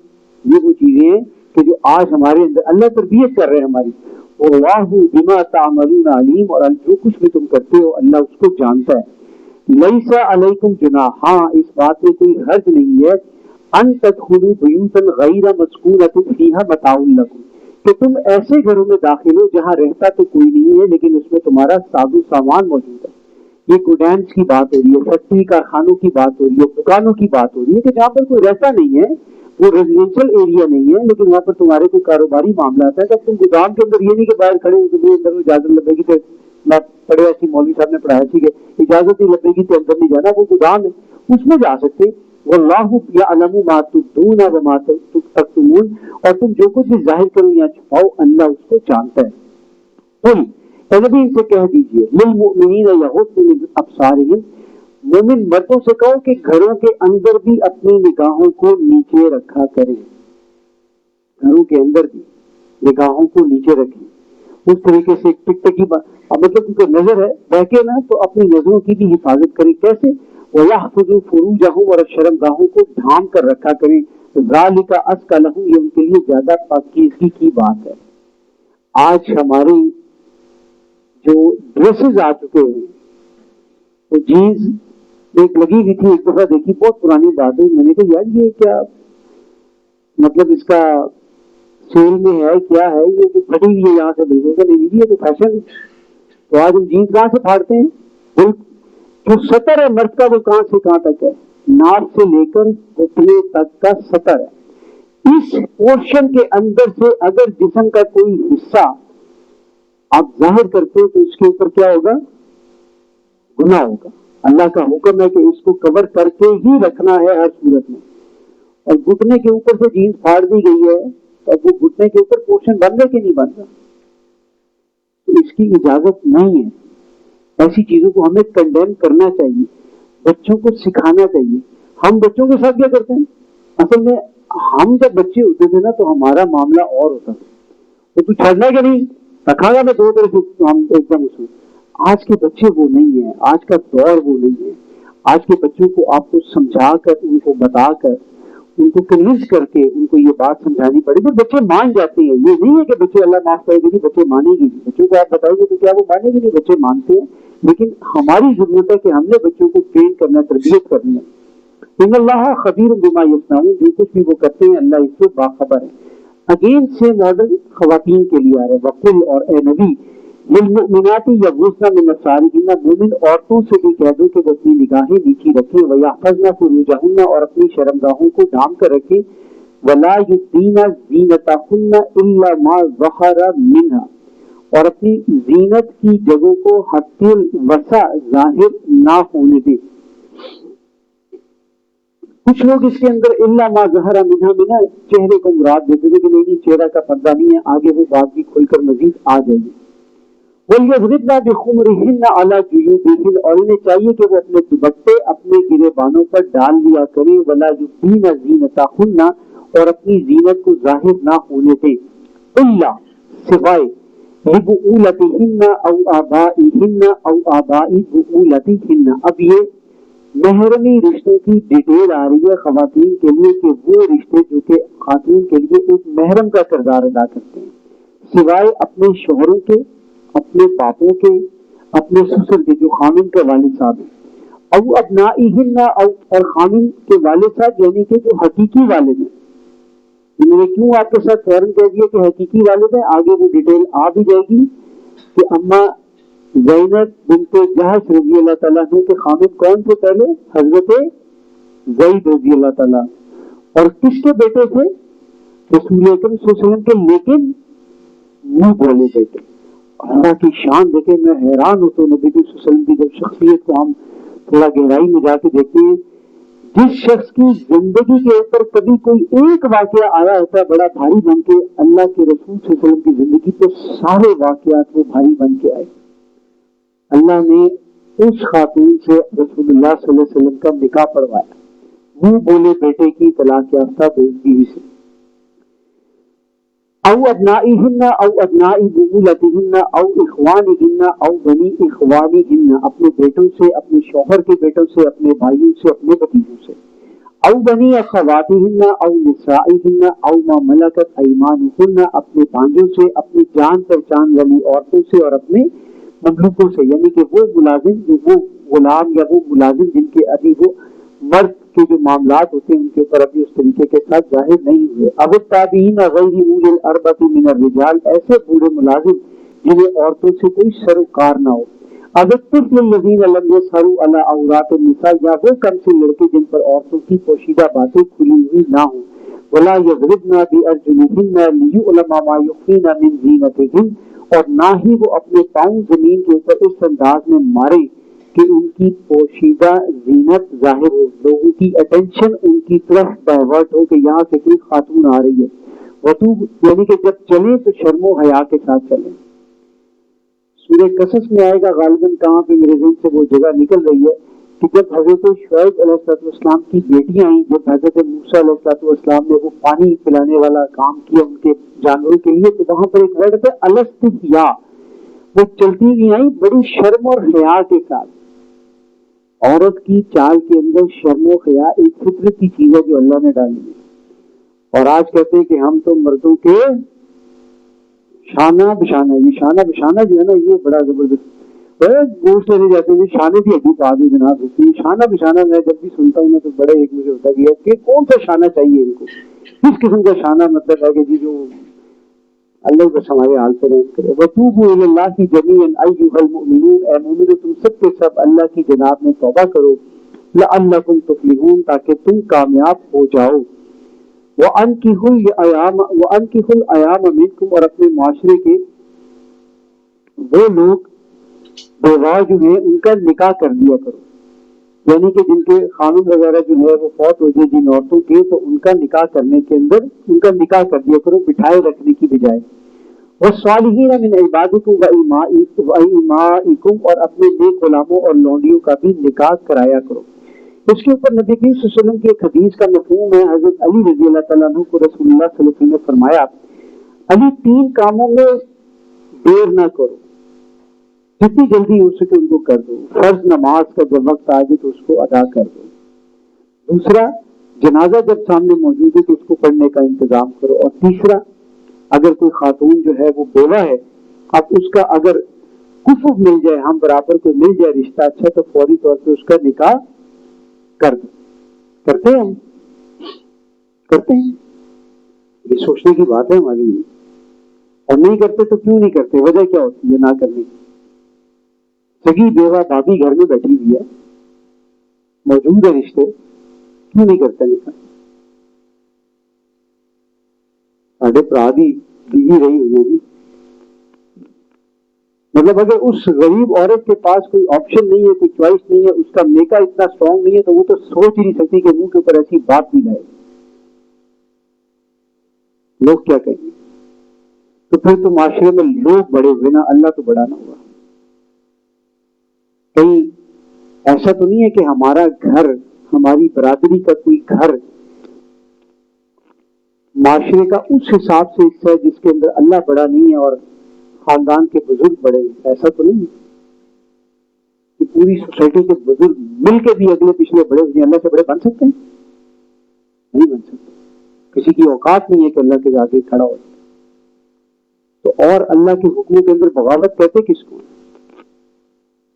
ہاں اگر کوئی حکمت ہو اس کے اندر, کوئی اور معاملہ ہو کہ بھائی کچھ نہیں مل رہا, یا وہ لوگ ٹھیک نہیں ہے, یا مطلب ہم دیکھ رہے ہیں, وہ تو اللہ جانتا ہے کہ کیا ہے. لیکن ہمارے اگر کسی عورت کو طلاق ہو گئی ہے, اس کو اور اینگل سے دیکھیں کہ خاوند اپنی بیوی کو طلاق دے دی, ایک طلاق دے دی, رجوع کی مدت گزر گئی, طلاق واقعہ ہو گئی, دونوں کو بعد میں احساس ہوا کہ غلط ہو گیا, اور دونوں فیصلہ کرتے ہیں کہ دوبارہ نکاح کرنا چاہتے ہیں. روک سکتا کوئی کو؟ نہیں روک سکتا. اللہ کے حکم کے مطابق کوئی نہیں روک سکتا. اور کون روکتا تھا؟ وہ بھائی جس کی غیرت جو ہے وہ چلی جاتی ہے برج خلیفہ کے اوپر اس وقت, اصلی کرم دیا گیا جی نکاح, ایک بڑی طلاق دیتی ہے, دوبارہ ہوتا ہے. تم کون ہو گئی بتانے میں؟ خرچہ تم اس کا اٹھا نہیں سکتے, مہینہ تم اس کو دے نہیں سکتے, سوکھی سوکھی غیرت تمہیں آ گئی ہے. یہ وہ چیزیں جو ہمارے معاشرے میں, ہماری برادریوں میں, ہمارے خاندانوں میں, ہمارے رشتے داروں میں ہیں, اور ہم کتنے سمجھدار ہوتے ہیں کہ جب کوئی ایسا معاملہ ہوتا ہے تو ہم مشورہ نہیں دیتے. کیوں نہیں دیتے؟ کیوں نہیں دیتے مشورہ؟ کہ اگر ہم نے مشورہ دیا تو ہمارے سے تعلق نہ ختم ہونے, تو یار چھوڑ, بس اپنی میں بیڑو, چھوڑو ان کو, جو کرتے کرنے دو, ہمیں پرائے پٹے میں بولنے کی ضرورت نہیں ہے. یقون فقراء یغنیہم اللہ من فضلہ, اگر وہ تنگ دست ہوں گے تو اللہ ان کو اپنے فضل سے خوشحال کر دے گا. واللہ واسع علیم, اور اللہ وسعت والا جاننے والا ہے. وَلْيَسْتَعْفِفِ الَّذِينَ لَا يَجِدُونَ نِکَاحًا, اور چاہیے کہ جو لوگ نکاح کی قدرت نہیں رکھتے وہ اپنے آپ کو روکے رکھیں. حتیٰ یغنیہم اللہ من فضلہ, یہاں تک کہ اللہ ان کو اپنے فضل سے خوشحال کر دے. وَالَّذِينَ يَبْتَغُونَ الْكِتَابَ مِمَّا مَلَكَتْ أَيْمَانُكُمْ, اور تمہارے غلاموں اور لونڈیوں میں سے بھی جو بھی تم سے یہ چاہے کہ کچھ مال کے عوض انہیں آزادی لکھ دو. فَقَاتِلُوهُمْ إِنْ عَلِمْتُمْ فِيهِمْ خَيْرًا, تو لکھ دو اگر ان میں کچھ بھلائی ہو. وَآتُوهُمْ مِنْ مَالِ اللَّهِ الَّذِي آتَاكُمْ, اور ان کو اللہ کے دیے ہوئے مال میں سے خود بھی کچھ دو بطور صدقہ اور خیرات. وَلَا تُكْرِهُوا فَتَيَاتِكُمْ عَلَى الْبِغَاءِ إِنْ أَرَدْنَا تَحَصُّنًا, اور اپنی لونڈیوں کو اگر وہ پاک باز رہنا چاہتی ہیں تو بدکاری پر مجبور مت کرو. لِتَبْتَغُوا عَرَضَ الْحَيَاةِ الدُّنْيَا, تاکہ تم دنیاوی زندگی کا کوئی فائدہ اٹھاؤ. وَمَن يُكْرِهُنَّ فَإِنَّ اللَّهَ مِن بَعْدِ إِكْرَاهِهِنَّ غَفُورٌ رَحِيمٌ, اور جو کوئی بھی انہیں مجبور کرے گا تو یقیناً اللہ کی اس مجبوری کے بعد اللہ بخشنے والا اور مہربان ہے. حضرات اب یہاں پر تھوڑی سی ایک بریک لگا کے کچھ چیزیں جو ہم اپنی اس زندگی کے اندر سے اور اپنے خاندان کی ویلیوز میں سے اور جو کچھ ہمارے معاشرے میں ہو رہا ہے ہم دیکھتے ہیں. ہمارے سامنے کچھ باتیں سامنے آگے پچھلی 2-3 آیات میں وہ کیا آئی. اللہ نے کہا کہ اپنی چادریں جو ہیں وہ ڈالو, اوڑھنیاں جو ہیں وہ سینے کے اوپر ڈالو. اللہ تعالیٰ نے کہا کہ ایسی زینت کو ظاہر مت کرو. ہاں جو خود سے زینت اگر ظاہر ہو گئی ہے تو ٹھیک, لیکن وہ خود سے زینت ظاہر کیا ہو رہی ہے؟ خود سے زینت ظاہر ہو رہی ہے کہ اب کوئی خاتون آ رہی ہے, آپ کو پتہ چلے گا لا محالہ کہ اس کا قد لمبا ہے کہ چھوٹا ہے. یہ زینت ظاہر ہو رہی ہے. خود سے زینت کیا ظاہر ہو رہی ہے؟ وہ خاتون پتلی ہے, موٹی ہے, اس کی جسم کیسی ہے, تھوڑا سا آئیڈیا ہو جائے گا. یہ وہ زینت ہے کہ جس کو وہ چھپا نہیں سکتی کسی بھی طور کے اوپر. اس کی چال کیسی چل رہی ہے, تیز ہے, نارمل ہے, پتہ چل جاتا ہے. یہ وہ چیزیں جو وہ چھپا نہیں سکتی. جو وہ چھپا سکتی ہے وہ کیا ہے؟ چہرہ چھپا سکتی ہے, اپنا پورا جسم, عورت کا پورا جسم اس کا سطر ہے, صرف یہ 2 ہاتھ اور وہ ٹانگ, دیٹس اٹ, ختم. اللہ تعالیٰ نے لسٹ بتا دی, تفصیل دے دی کہ کن کے سامنے آیا جا سکتا ہے. گھر کے اندر کون لوگ ہیں آ سکتے ہیں. اس لسٹ کے اندر خالو نہیں ہے, اس لسٹ میں پھوپھا بھی نہیں, اس لسٹ میں خامن کا بھائی بھی نہیں ہے, اور اس لسٹ میں خامن کا بھتیجا بھی نہیں ہے اور خامن کا بھانجا بھی نہیں ہے. اپنا بھتیجا اور اپنا بھانجا ہے عورت کا, خامن کا بھتیجا اور خامن کا بھانجا نہیں ہے. یعنی کہ چاچی اور مامی کا تصور خلاص, ختم. تو کتنا مشکل ہے کہ نہیں؟ یہ شہادت جو الفت میں قدم رکھنا ہے لوگ آسان سمجھتے ہیں مسلمان. اللہ نے لسٹیں دی, اللہ تو ہوگا کہ معاذ اللہ ثم معاذ اللہ کہ لسٹ کے اندر کوئی چیز کے نام رہ گیا, ایسا تو نہیں ہوا. اچھا یہ سارا ہے کس لیے؟ اس کو بھی ایک اور اینگل سے دیکھتے ہیں. ہمیشہ ہم کسی بھی حکم کی پیروی کرتے ہوئے ایک اصول کو یاد رکھیں, اور وہ اصول کیا ہے؟ حکم کی پیروی کرتے کرتے کرتے کرتے کرتے کرتے خود کو رسول اللہ صلی اللہ علیہ وسلم کے قدموں میں ڈال دیں کہ آپ صلی اللہ علیہ وسلم کا حکم کیا تھا. اور جہاں پر واضح حکم نہیں ہے, کوئی بات ہے, تو اس کے اوپر ریسرچ کر لیں. جیسے پہلے زمین چکور تھی تو اب گول ہوگی, جیسے پہلے سورج نہیں گھومتا تھا تو اب گھوم رہا, تو آپ نے ریسرچ کی تو آپ کے سامنے چیز سامنے آ گئی. لیکن جہاں پر حکم موجود ہے اس کے اندر سے خود کو رسول اللہ صلی اللہ علیہ وسلم کے قدموں کے اندر ڈال دیں. آج ہمارا معاملہ الا ماشاء اللہ کیا بن گیا ہوا ہے؟ الا ماشاء اللہ. میں نے اپنی نانی اور دادی کو کبھی بغیر دوپٹے کے نہیں دیکھا تھا. ہماری بوڑھی خواتین تھی, ایسے میں نے اپنی پڑنانی کو بھی دیکھا ہوا اور پردادی کو بھی دیکھا ہوا, اور ان کا جو میں نے پردہ دیکھا تھا اپنی پڑنانی اور پردادی کا, وہ میری نانی اور دادی سے بھی ایک سٹیپ اوپر کا ہوتا تھا. اس کے بعد ڈکلائن آ جاتا تھا. آج بوڑھی خواتین زیادہ پردہ کرتی ہے پر اس وقت جوان خواتین. ہماری بچیوں کو, بیٹیوں کو, بہنوں کو سوچنا چاہیے. یہ کسی مولوی کی یا مولونوں کی باتیں نہیں ہیں. اچھا بڑے بڑے فینومینا ہیں تو جی پردہ تو نظر کا ہوتا ہے. یہ چادر میں کیا رکھیں؟ بالکل صحیح بات ہے, پردہ نظر کا بھی ہے. اگر آپ نے بہت بڑی چادر لے لی ہوئی ہے, اگر آپ نے بڑا عبایا لے لیا ہوا ہے, لیکن خدا نخواستہ نظر میں فطور اور خباثت ہے تو وہ چادر کام نہیں دے گی. آنکھیں سگنل دیتی دیتی کہ نہیں دیتی؟ آنکھوں میں اشارے ہوتے. تو اگر دل کے اندر وہ تقویٰ نہیں ہے, اگر اس پردے کا معاملہ نہیں ہے, تو وہ چادر صفائی نہیں کرے گی. لیکن اس کا مطلب یہ نہیں ہے کہ چادر کا تصور ہی کوئی نہیں ہے, یا عبایا کا تصور ہی کوئی نہیں ہے, یا پردے کا تصور ہی کوئی نہیں. یہ بالکل غلط فینومینا ہے. یا یہ کہہ دینا کہ ہم نے تو پردے والیوں کو بھی استغفر اللہ ربی من کل ذنب, ہم نے تو پردے والیوں کو بھی بڑا خراب دیکھا. غلط چیز, بالکل غلط چیز. دینی حکم ہے. یہ ایسی پٹیاں ہے نا, وہ جو شیطان ہے نا, وہ بڑے زبردست طریقے کے ساتھ پٹیاں پڑھاتا ہے. اور وہ پٹیاں کیسے پڑھاتا ہے؟ خوش نما کر کے پڑھاتا ہے. جیسے آپ کسی ڈاکٹر کے پاس جائیں نا اور آپ اس میں کہ مجھے نا گردے میں بڑی درد ہو رہی ہے, روشن کہ کہاں پہ گردے میں درد ہو رہی ہے؟ یہ لیفٹ سائڈ پہ جو کڈنی ہے. اچھا وہ الٹرا ساؤنڈ رکھو, مبارک ہو, آپ کا تو گردہ ہی نہیں ہے, آپ کو درد کیسے ہو رہی ہے؟ اچھا میرا گردہ نہیں ہے, شکر اللہ کا, میں سمجھتا تھا گردہ ہے تو اس میں درد ہو رہی ہے. تو گردہ ہے ہی نہیں, تو یہ اس کا مطلب ہے درد خواہ میں ہو رہی ہے, مجھے پریشان ہونے کی کوئی ضرورت نہیں ہے. تو جب آپ ایسے لوگوں کے پاس جاتے ہیں نا جو اپنے آپ میں بڑے زومدار مجتہد اور بڑے صوفی بن کے بیٹھے ہوتے ہیں, کس نے کہہ دیا پردہ؟ یہ تو معاشرتی کلچر تھا, دین میں تو اس کا حکم ہی کوئی نہیں. یہ تو بڑے بعد میں جا کے جو ہے یہ اس طریقے کے سب, اسلام میں تو کلچر ہی کوئی نہیں ہے پردے کی. تو کلچرل چیز تھی, عرب کا کلچر تھا. باقی یہاں پر آپ اگر نہیں کرتے تو کوئی مسئلہ نہیں. اچھا وہ صرف گردہ ہی نہیں ہے ہمارا, ماشاء اللہ یہ تو بہتر ہو گیا. بات نہیں, بہت بہترین اسلام, زبردست. کس کو پریشانی ہے؟ اس سے بھی ایک سٹیپ اوپر نکلے. انہوں نے کہا نماز کس نے کہا مسجد میں جا کے پڑھی؟ نماز تو اللہ کی یاد ہے, بس ایسے بٹھائی یاد کیا, اللہ اللہ خیر کرے.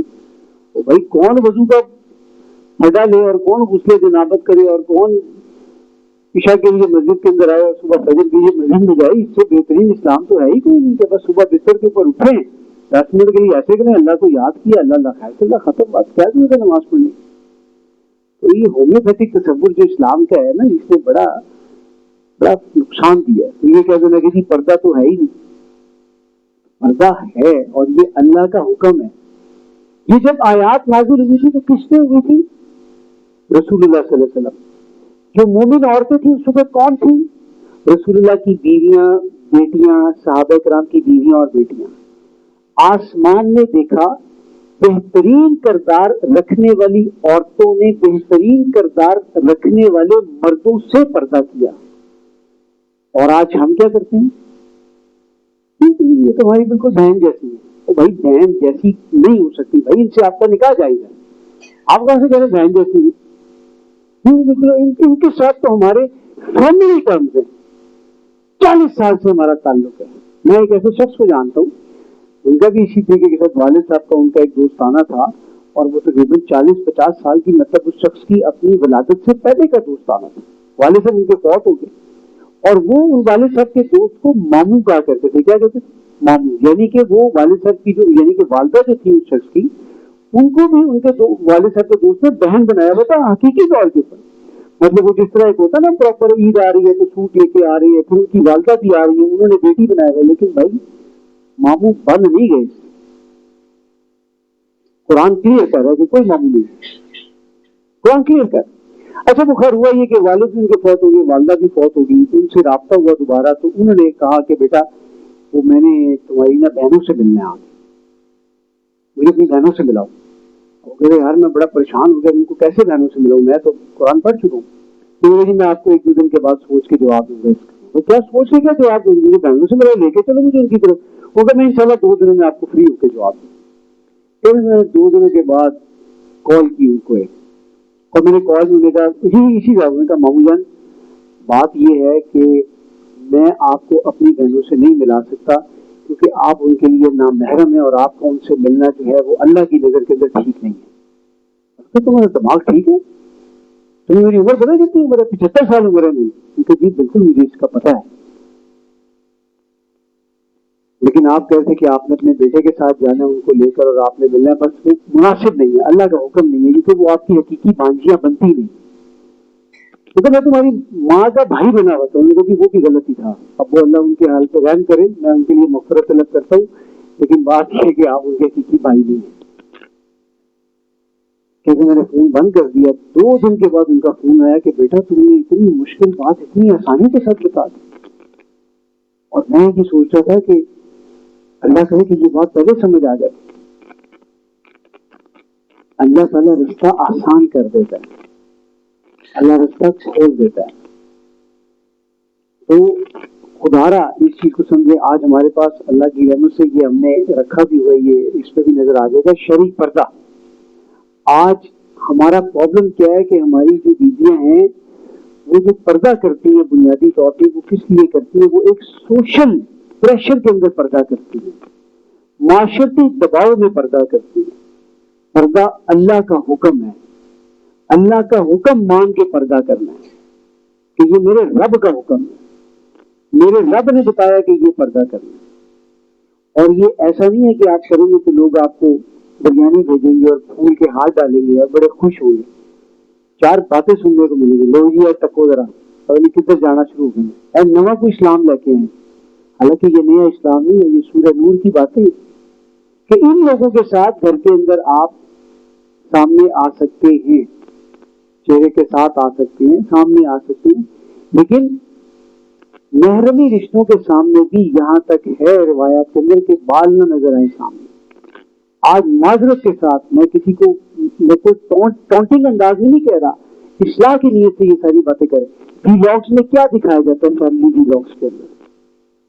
شرمی اور بغیرتی نہیں ہے کہ ہمارا بالکل بھی اندر سے دل دھڑکتا نہیں ہے، سلگتا نہیں ہے کہ یار یہ کیا بکواسیات ہے؟ یہ دیکھیں میری بہن کو یہ کر رہی ہے، یہ دیکھیں میری امی کو یہ کر رہی ہے، کیا بکواس ہے؟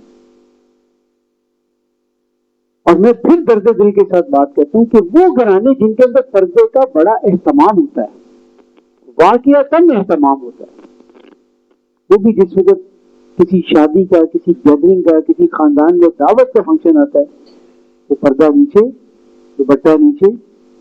اچھا یہ دوپٹہ نیچے کیوں ہوتا ہے، یہ پردہ کیوں نہیں ہوتا؟ اس کی بھی سائنس کے اوپر انشاءاللہ تعالیٰ بات کر لیتے ہیں ساتھ. آپ کو پتا کہ فرانس میں حجاب پہ مکمل پابندی ہے. یعنی کہ چہرے کور کرنے کے اوپر آپ پابندی ہے. اگر کوئی بچی چہرہ کور کرے گی اس کو اٹھا کے کہاں بھیجیں گے؟ جیل میں بھیجیں گے. قانون ہے ان کا 2010 سے. آپ کا کیا خیال ہے؟ ظالم لوگ ہیں؟ ظالم نہیں ہے، سمجھدار ہیں. فرانس کی جو میک اپ انڈسٹری ہے، کسی کو آئیڈیا ہے کہ اس کا حجم کتنا ہے ٹوٹل؟ فرانس کی جو میک اپ انڈسٹری ہے اس کا کتنا حجم ہوگا، کتنا والیوم ہوگا آپ کے خیال سے اس کا؟ بتائیں نا. آپ تو ایسے کریں جیسے کسی کو کچھ پتہ ہی نہیں ہے. ابھی پوچھو آپ سے شالمی کے سارے ریٹ آپ کو پتا ہوئے ہیں، ابھی آپ کچھ پتہ نہیں. بتائیں کوئی تھوڑا سا بولے تو پھر. ہاں جی آپ بتائیں. اربوں میں ہوگی. کتنی ہوگی پھر؟ 43 ارب ڈالر کی میک اپ انڈسٹری ہے. کتنے کی؟ 43 ارب ڈالر کی. اور یہ تقریباً 12 کھرب روپیہ بنتا ہے. کتنا بنتا ہے جی؟ 12 کھرب روپیہ. ساڈا ٹوٹل بجٹ 17 کھرب کا ہے. ہمارا جو پاکستان کا ٹوٹل بجٹ ہے وہ 17 کھرب کا ہے پچھلے سال کا. ان کی ایک میک اپ انڈسٹری کا جو بجٹ ہے وہ ہے 12 کھرب روپے. اللہ اکبر کبیرہ. 1200 ارب روپے. اب وہ جو انہوں نے آج میں نے تھوڑی ریسرچ کی ہے. یہ نا کہ آپ کو مودی صاحب کو بڑا پتہ ان باتوں کا. آج میں تھوڑی ریسرچ کر کے آئے اس کے اوپر، اس لیے میں نے لکھ کے لایا. یہ جو وہ بلشنز ہوتے ہیں اور وہ کنسیلر ہوتے ہیں، کنسیلر ہوتا ہے تو چھائیوں کو، دال دبوں کو چھپا دیتے ہیں ہوتا ہے نا. ایسے کتنا ظلم ہے سر مردوں کے ساتھ. اگر واقعی میں دیکھا جائے تو اللہ کی قسم کتنا. اوپر سے یہ جو فلٹر لگا دیے انہوں نے انسٹاگرام میں اور فیس بک میں تو یہ جو بچے ہیں نا چھوٹے، مجھے خدا کی قسم ان کو بڑا ترس آتا. ہمارے دور میں نا تو ایک تصویر آتی تھی فوٹوگرافر کی، وہ 4x6 کی اتنی چھوٹی سی. اس میں کوئی اتنا لمبا چوڑا کام ہوتا ہی نہیں تھا. ٹھیک ہے. اور وہ ایسے بھی نہیں ہوتا تھا کہ دے دیتی تھی ایسے والدہ نا کہ جا کے دیکھ لا. وہ والدہ نے ایسے دکھانی ہوتی تھی کہ ساتھ ایسے نکال کر دکھاتی تھی، یار دیکھ لا. اب وہ شرم بھی آتی تھی دیکھتے ہوئے. وہ واقعات وہ حدیث کے تناظر میں وہ آپ شکل دیکھتے تھے، ایک نظر ڈال کے کہتے تھے آج میں نے دیکھ لی ہے. وہ واقعات وہ بالکل جو ہے نا مائع کی سمجھدار تھی. نہ وہ تصویر دے دیتی تھی بالکل کہ جا کمرے میں جا کے دیکھیں ادھر. آج کل تو یہ ہے وہ ٹنٹنا جو لگتے جگر ہمارا موبائل، اس کے اندر تصویر ہوتی ہے اور اس کے اندر وہ آ گئی ہے واٹس ایپ کے اوپر 600 قسم کے فلٹر لگے ہوئے ہیں. وہ بندہ پہلے تصویر کو دیکھتا ہے، بعد میں جب وہ سامنے آتی کہتا نہیں یہ تو میں جانتا ہی نہیں. تو کوئی اور بندہ آ گیا سامنے، میں تو نہیں آپ کو جانتا. وہ قسم کہتے آگے کہ نہیں میں ہی تھی، میں مذاق نہیں کر رہا. تو مجھے یہ جو چھوٹے بچے ہیں نا ان پر مجھے بڑا مطلب ایک ترس آتا ہے. اور میں نے تو اپنے بچوں کو کہا ہے اس کے اوپر کہ بیٹا ایک ملاقات کے بعد آپ نے فیصلہ کرنا. یہ تصویر فلٹر والے کام میں جانے نہیں ہے. سافٹ ویئر کوئی نہیں ہے، ہارڈ ڈسک ہارڈ ڈرائیو والا کام کرنا ہے، بالکل آمنے سامنے والا، تاکہ بعد میں کوئی پتا نہ ہو جائے گی یہ وہ نہیں نکلی ہے کوئی اور نکل. ٹھیک ہے. یہ 12 کھرب روپے کی انڈسٹری ہے میک اپ کی. وہ جب بچی حجاب کرتی ہے فرانس میں تو وہ ان کی بلین آف ڈالر کی میک اپ انڈسٹری کو ٹھکر مارتی ہے. ان کا بجٹ ڈسٹرب ہوتا ہے سارا اس کے. وہ کہتے ہیں اس کو اٹھا کے جیل میں بند کرو. یہ کدھر آ گئی یہاں پہ 4 اور نکلیں اس طرح کی، تو ہم کیا کریں گے؟ ہمارے کنسیلر کون خریدے گا؟ کیا میں نے لکھا تھا یہاں پہ کنسیلر ہوتے. ہاں فاؤنڈیشن کون خریدے گا؟ کنسیلر کون خریدے گا؟ اور خالی اللہ اکبر کبیرہ، خالی کنسیلر، فاؤنڈیشن اور بیس پروڈکٹس کی جو انڈسٹری ہے، ابھی پوری میک اپ انڈسٹری کی بات نہیں کر رہا. یہ 3 چیزیں، صرف 3 چیزیں 772 ملین ڈالر کی انڈسٹری ہے. 772 ملین، 1214 ارب روپے. تو پھر بندے روتے تو صحیح ہے کہ گزارا نہیں ہوتا. لیکن گزارا کیسے ہو آپ کا جب آپ بھی نکال کے دے دے کہ جاؤ کیا. ہاں وہ بھی کمپنیاں لکھی ہوئی ہیں، لوریل، چینل بیوٹی، ڈائر کیا مطلب کون سی یہاں پر کیا کہتے کمپنی ہے. ایک کمپنی کا والیوم اتنا بڑا ہے کہ ممالک کے بجٹ سے بڑا کمپنی کا والیوم ہے پیسوں کے اندر. لطف اللہ بھٹو صاحب مرحوم رحمۃ اللہ علیہ بڑی پیاری بات کہتے تھے. 5 یا 6 بیٹیاں تھی غالب میں. لطف اللہ بھٹو یا رحمۃ اللہ بھٹو صاحب 6 بیٹیاں تھی ماشاء اللہ. وہ اس طرح اپنی ناک پکڑ کے دکھاتے تھے. میں نے تو ان کو اس طریقے سے نہیں دیکھا، لیکن وہ کہتے تھے ناک پکڑ کے دکھاتے تھے اور کہتے تھے کہ دیکھو میری ناک ویسی سلامت ہے، میں نے اپنی 6 بیٹیوں کی مسجد سے رخصتی کی ہے. ڈاکٹر صاحب اللہ رحمہ مرحوم کہا کرتے تھے. وہ کہتے تھے کہ اگر میں ان چیزوں میں پڑ جاتا تو کیا میں اپنی بیٹیوں کی اس طرح شادی اس طرح رخصت میں کر سکتا تھا؟ اللہ کی عزت کی قسم، یہ آپ کا جو بجٹ ہے، یہ گھر کے جو پیسے ہیں، کیونکہ یہ دیکھیں یہ فتووں سے چینج نہیں ہوگا، یہ تبدیل ہوگا مائنڈ سیٹ سے. جب خاتون ویڈنگ ایٹ بدل جائے گی کہ یہ غلط ہے. اب خاتون کیسے نہیں بدلتی اور کیوں نہیں بدلتی؟ میری بہنیں بھی یہ سن رہی ہیں. آپ نے جو کروائی وہ کیا کہتے ہیں اس کو، اسٹیکنگ. اسٹیکنگ سمجھتے کیا ہوتی ہے؟ اسٹیکنگ ہوتی ہے کہ 4 بال نکال کے نا اس کا رنگا. میں بڑی ریسرچ کر کے آئے ہوں الحمدللہ، بیگم سے میں نے پوچھا اس کے اوپر سارا. اب وہ جو آپ نے اسٹیکنگ کروائی ہے نا جناب، وہ کتنے میں ہو رہی ہے جناب؟ 30,000 روپے میں، 40,000 روپے، 1.5 لاکھ روپے، 75,000 روپے. وہ گھٹیا سے گھٹیا بھی کرا لیں گے نا بالکل لو کوالٹی کی، تو وہ بھی 20,000 سے کم میں نہیں ہو رہی، جس میں آپ کے بال بھی ساتھ لگے رہے. یہ نہ ہو کہ آپ 5,000 میں جا کے کروائیں اور بال ہی آدھے نکل کے سارے باہر آئیں. 20,000 25,000 30,000 میں وہ جو اسٹیکنگ ہو رہی ہے. اب کس پاگل کا دل کرے گا سر پہ دوپٹہ لے؟ وہ اسٹیکنگ کروائی کس لیے؟ یہ تو پھر فیس بک میں بھی تصویریں لگیں گی، انسٹا پہ بھی لگیں گی، ریل بھی چلیں گی اس کی. اور وہ جائز بات ہے یار، بننی چاہیے. 30,000 روپیہ لگایا ہوا اس کے اوپر. آپ مجھ سے کے لیتے ہیں اور اس کے بعد آپ تصویریں لگاتے فیس بک پہ. حالانکہ اللہ نے تو منع کیا تھا کہ شو آف مت کرو. اب یہ وہ سارا بیسیکلی ویب ہے، وہ جال ہے پورے کا پورا شیطانیت کا. اور اس میک اپ انڈسٹری سے ہر چیز لنک ہوئی ہوئی ہے. آپ کی فیشن انڈسٹری، آپ کی شو بز، دیکھیے کتنے کتنے شوگر کوٹڈ نام ہے، میٹھی گولی ہے، شو بز انڈسٹری. سبحان اللہ، استغفر اللہ. میں کسی دور میں جن کو، اب میں بری بات ہے کہ جن کو مراسی کہا جاتا تھا، آج ان کو کیا کہا جاتا ہے؟ Star, celebrities. یہ کیا کرتے ہیں؟ یہ گٹار میں جاتے ہیں یار.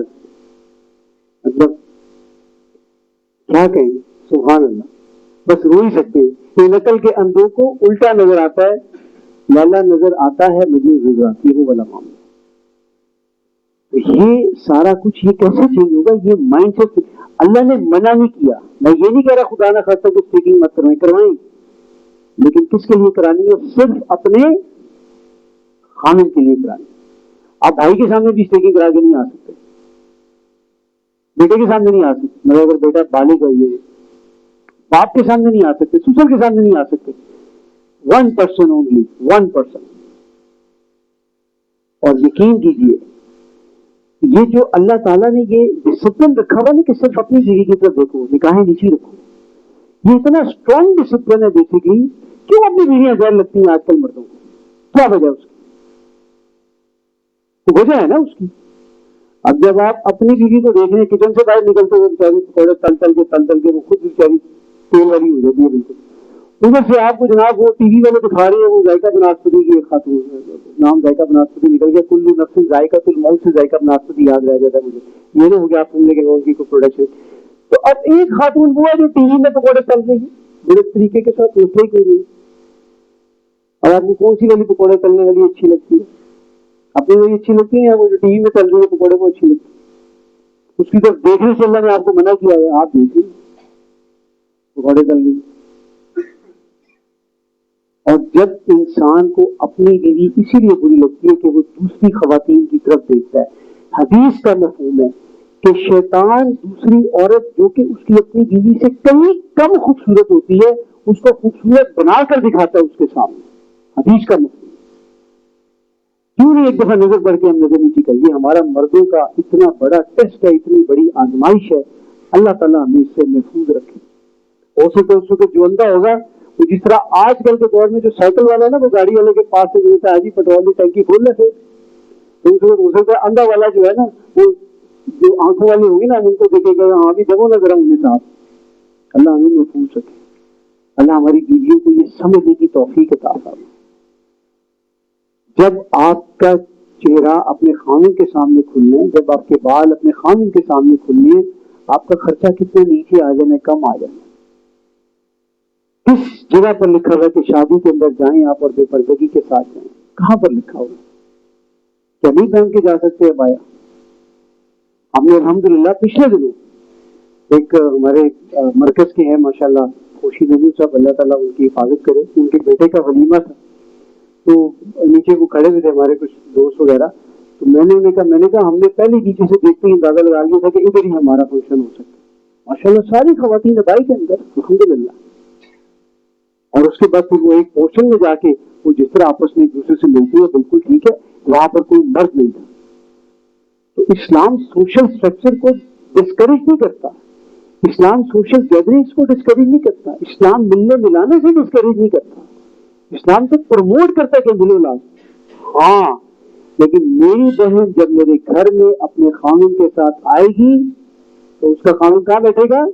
بیٹھک میں بیٹھے گا, ڈرائنگ روم میں بیٹھے گا, گھر کے باقی حصے میں نہیں آئے گا. ختم بات. میری بیگم کے سامنے نہیں آئے گا. میری بیٹی اگر بڑی ہو گئی ہے, بالغ ہو گئی ہے, تو اس کے سامنے نہیں آئے گی, کیونکہ اسلام قرآن کے اندر نہ پھوپھا کی عربی ہے اور نہ خالو کی عربی ہے, نہ چاچی کی عربی ہے اور نہ ماسی کی عربی ہے. یہ سمجھنے والی باتیں اللہ تعالیٰ ہمیں اس کی توفیق عطا فرمائے سمجھنے. وَلَقَدْ أَنزَلْنَا إِلَيْكُمْ آيَاتٍ بَيِّنَاتٍ, اور اے مسلمانوں ہم نے تم پر نازل کر دی ہیں واضح آیات. فَمَثَلًا مِّنَ الَّذِينَ خَلَوْا مِن قَبْلِكُمْ, اور جو تم سے پہلے گزر چکے ہیں ان کی مثالیں. وَمَوْعِظَةً لِّلْمُتَّقِينَ, اللہ سے ڈرنے والوں کے لیے نصیحت ہے. اب یہ اگین ایک بڑا قیمتی رکوع آ رہا ہے. وقت کی کمی کی وجہ سے ہم اس کو اس طریقے سے تو نہیں پڑھ سکیں گے جو جس طرح پڑھنے چاہیے, لیکن جن احباب کو اس قرآن کے ساتھ جڑ کے ایک تھوڑی سی اندر سے ایک فیلنگ محسوس ہوتی ہے کہ ہاں اس کو پڑھنا چاہیے, تو میں ان سے ریکویسٹ کروں گا کہ ڈاکٹر صاحب علیہ رحمٰن نے ایک منتخب نصاب ترتیب کیا تھا. اس منتخب نصاب کے اندر یہ بڑا پورا ایک لیکچر ہے, یہ رکوع نمبر 5 جو ہے, اور اس رکوع نمبر 5 کی اس کے جو پیرلل صورت ہے سورہ احزاب جو ہے, سورہ نور میں گھر کے اندر کا پردہ ہے, سورہ احزاب میں گھر کے باہر کے پردے کے بارے میں بات ہے.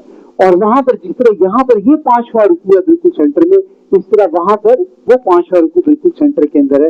اب اس کا آغاز کرتے ہیں. اللہ نور السماوات والارض, اللہ زمین اور آسمان کا نور ہے.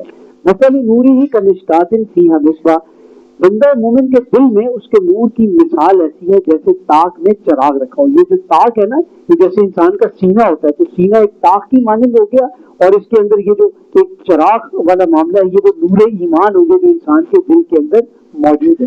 المصباح فی زجاجہ, اور چراغ ایک شیشے کے فانوس میں ہے. الزجاجۃ کأنہا کوکب دری, اور وہ شیشہ ایک چمکدار ستارے کی مانند ہے. یوقد من شجرۃ مبارکۃ زیتونۃ لا شرقیۃ ولا غربیہ, چراغ ایک ایسے مبارک درخت زیتون کے روغن سے تیل سے جلایا جاتا ہے جو کہ نہ شرقی ہے اور نہ غربی. یہ بیسیکلی ہے کیا؟ نور ایمان جو ہے نا, وہ یوں سمجھ لیجیے کہ جیسے ایک انسان کی فطرت سلیمہ ہے. اللہ تعالیٰ نے انسان کے اندر کہا ہے نا فَأَلْهَمَهَا فُجُورَهَا وَتَقْوَاهَا, ہم نے اس میں فجور بھی رکھا ہے اور ہم نے اس میں تقویٰ بھی رکھا ہے. اب جس شخص کے دل کے اندر, جس شخص کا نور ایمان جو ہے, جس شخص کے دل کی فطرت جو ہے وہ پرورش نہیں ہے, اس کو وحی کی ہدایت کیسے ملے گی کہ وہ خود اپنے ذہن سے سوچ رہے کہ یار اس کائنات کا چلانے والا کوئی تو ہے جو نظام ہستی چلا رہا ہے, وہی خدا ہے. یہ زمین خود نہیں چل سکتی, اگر یہ گاڑی خود نہیں چل سکتی, اگر یہ بادل خود نہیں بن سکتے, ان سب کا بنانے والا کوئی, اگر یہ میرا سور خود نہیں بن سکتا, تو ایسا نہیں ہو سکتا کہ یہ پوری دھرتی بغیر کسی کے بنائے ہوئے وجود کے اندر آ گئی. تو وہاں پر پھر وہ معاملہ ہے تو اس کا مالک میرے کہاں ہے, تو مجھ کو تیری تلاش ہے. لیکن جب کسی رسول کی دعوت اس نے سنی, سنتے ساتھ ہی اس نے اس کو لپک کے پکڑ لیا. دیکھنا تقریر کی لذت, اس نے جو کہا میں نے یہ جانا, یہی تو میرے دل میں تھا, یہ تو بالکل وہی بات ہے جو میں سوچ رہا تھا. اب اس سے وہ لپک کے پکڑ لی, بالکل ویسے ہی جیسے پیٹرول ہوتا ہے, تو پیٹرول جو ہوتا ہے وہ لپک کے پکڑ لیتا ہے. آگ کی چنگاری کو جو ہے اس کو شعلے کو لپک کے پکڑنے کی صلاحیت ہوتی ہے. تو وہ جس شخص کے دل کے اندر ایمان کا نور ہوگا, وہ جب کوئی بات آئے گی دل کی تو وہ اس کو لپک کے پکڑے گا, وہ اس کی دعوت کو لپک کے پکڑ لے گا. زکات زیتونھا یضیء ولو لم تمسسہ نار, اس کا روغن اتنا شفاف ہے کہ گویا آگ کے چھوئے بغیر ہی بھڑک اٹھے. وہ جو نور ایمان ہے وہ اتنا اسٹرانگ ہے کہ وہ بھڑکنے کو, اس بات کو پکڑنے کو, لپکنے کو تیار ہے. نور علی نور, یہ ہے نور پہ نور, روشنی پہ روشنی. یہد اللہ لنورہ من یشاء, اللہ اپنے نور کی جانب جس کی چاہتا ہے اس کی طرف رہنمائی فرماتا ہے. وَيَضْرِبُ اللَّهُ الْأَمْثَالَ لِلنَّاسِ, اور اللہ لوگوں کے لیے مثالیں بیان فرماتا ہے. وَاللَّهُ بِكُلِّ شَيْءٍ عَلِيمٌ, اور اللہ ہر بات کا سننے والا اور جاننے والا ہے. فِي بُيُوتٍ أَذِنَ اللَّهُ, یہ طاق ان گھروں میں ہے جن کے بارے میں اللہ نے حکم دیا ہے ان ترفع ویذکر فیہا اسمہ, کہ انہیں بلند کیا جائے اور اس میں اللہ کو یاد کیا جائے. یسبح لہ فیہا بالغدو والآصال, اور اس میں وہ صبح شام اللہ کی تسبیح کرتے ہیں، اس کو یاد کرتے ہیں۔ رجال لا تلہیہم تجارت ولا بیع عن ذکر اللہ واقام الصلاۃ وایتاء الزکاۃ، اور وہ مردان کار، وہ لوگ جنہیں کوئی تجارت یا سودا بیچنا تو اللہ کی یاد، نماز کا قیام، زکوٰۃ ادا کرنے سے غافل نہیں کرتے۔ تو جو سورہ جمعہ میں بھی جا کے بات آئے گی نا، فَإِذَا قُضِيَتِ الصَّلَاةُ فَانتَشِرُوا فِي الْأَرْضِ وَابْتَغُوا مِن فَضْلِ اللَّهِ وَاذْكُرُوا اللَّهَ كَثِيرًا لَعَلَّكُمْ تُفْلِحُونَ۔ يَخَافُونَ يَوْمًا تَتَقَلَّبُ فِيهِ الْقُلُوبُ وَالْأَبْصَارُ، اور وہ ایک ایسے دن سے ڈرتے رہتے ہیں جس میں دل گھبرا جائیں گے اور آنکھیں پتھرا جائیں گی، ان کو اللہ کے سامنے کھڑے ہونے کا خوف لاحق رہتا ہے۔ وَلِمَنْ خَافَ مَقَامَ رَبِّهِ جَنَّتَانِ، جب میں رب کے سامنے کھڑا ہونے سے ڈر گیا اس کے لیے دو جنتیں۔ لِيَجْزِيَهُمُ اللَّهُ أَحْسَنَ مَا عَمِلُوا، وہ دن اس لیے قائم ہوگا کہ اللہ انہیں ان کے بہترین اعمال کا بدلہ عطا فرمائے۔ وَيَزِيدَهُم مِّن فَضْلِهِ، اور وہ اپنے فضل سے انہیں مزید بھی عطا کرے۔ وَاللَّهُ يَرْزُقُ مَن يَشَاءُ بِغَيْرِ حساب، اور اللہ جسے چاہتا ہے بے حد حساب عطا کرتا ہے۔ یہ مثال آ گئی ان کی جن کے دل جو ہے وہ ایمان کی روشنی سے لبریز ہیں، نور سے لبریز ہیں۔ اب ایک سائملٹینیسلی کنٹراسٹ کے اوپر ایک دوسری مثال آ رہی ہے کہ جن کے ایمان سے محروم ہے دل، لیکن انہوں نے کچھ نہ کچھ نیکیاں کی ہیں، اور دنیا میں ان کو شہرت اور عزت مل گئی، لیکن آخرت میں ان کے لیے کوئی اجر نہیں ہوگا، کیونکہ دل ان کا ایمان کی روشنی سے خالی تھا۔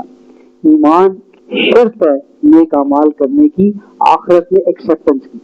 والذین کفروا اعمالهم کسراب بقیۃ، رہے کافر تو ان کے کیے ہوئے نیک کام ایسے ہوں گے جیسے کسی چٹیل میدان کی ریت، چٹیل میدان میں جیسے ریت ہوتی ہے بالکل ویسے ہی ان کے اعمال کا معاملہ ہوگا۔ یحسبہ الظمآن ماء، جس کو پیاسا پانی سمجھ کر بیٹھتا ہے، حتی اذا جاءہ لم یجدہ شیئا، یہاں تک کہ جب وہ وہاں پہنچتا ہے تو وہاں کچھ بھی نہیں پاتا۔ ووجد اللہ عنده فوفاه حسابا، بلکہ موت کی شکل میں اللہ کو اپنے سامنے پاتا ہے اور اس کا حساب چکا دیا جاتا ہے۔ واللہ سریع الحساب، اور اللہ جلد حساب چکانے والا ہے۔ او کظلمات فی بحر لجی، یا کافروں کے سینوں کی مثال۔ اب ایک اور تیسری جو مثال ہے وہ آ رہی ہے کہ نہ ایمان موجود ہے اور نہ ہی کوئی نیکیاں اور نہ ہی کوئی نیک اعمال موجود ہے۔ وہ تیسری مثال میں کیا ہے؟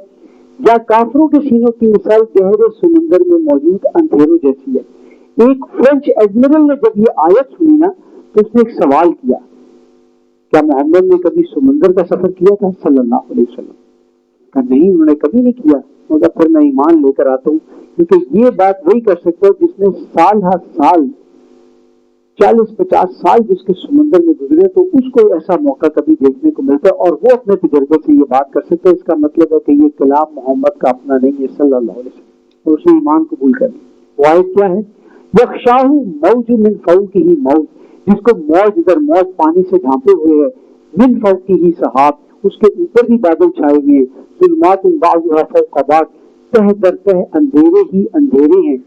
دیکھیں یہ بات اگر آپ یاد کریں نا، وہ جو ٹائٹینک کو دیکھنے کے لیے پیچھے چھوٹی سی وہ کیپسول سی گئی تھی، اس میں پھر یہ بات آئی تھی کہ نیچے اتنا اندھیرا ہے جناب کہ وہ کچھ نظر ہی نہیں آ رہا، رابطہ ہی نہیں ہو رہا، پتہ ہی نہیں چل رہا، اندھیروں میں اندھیرا، سمندر کا اندھیرا، سمندر کی تاریکی کا اندھیرا، لہروں کے اوپر لہروں کے اوپر لہروں کی لہر ہے، اور اللہ سب چیزوں کا جاننے والا ہے۔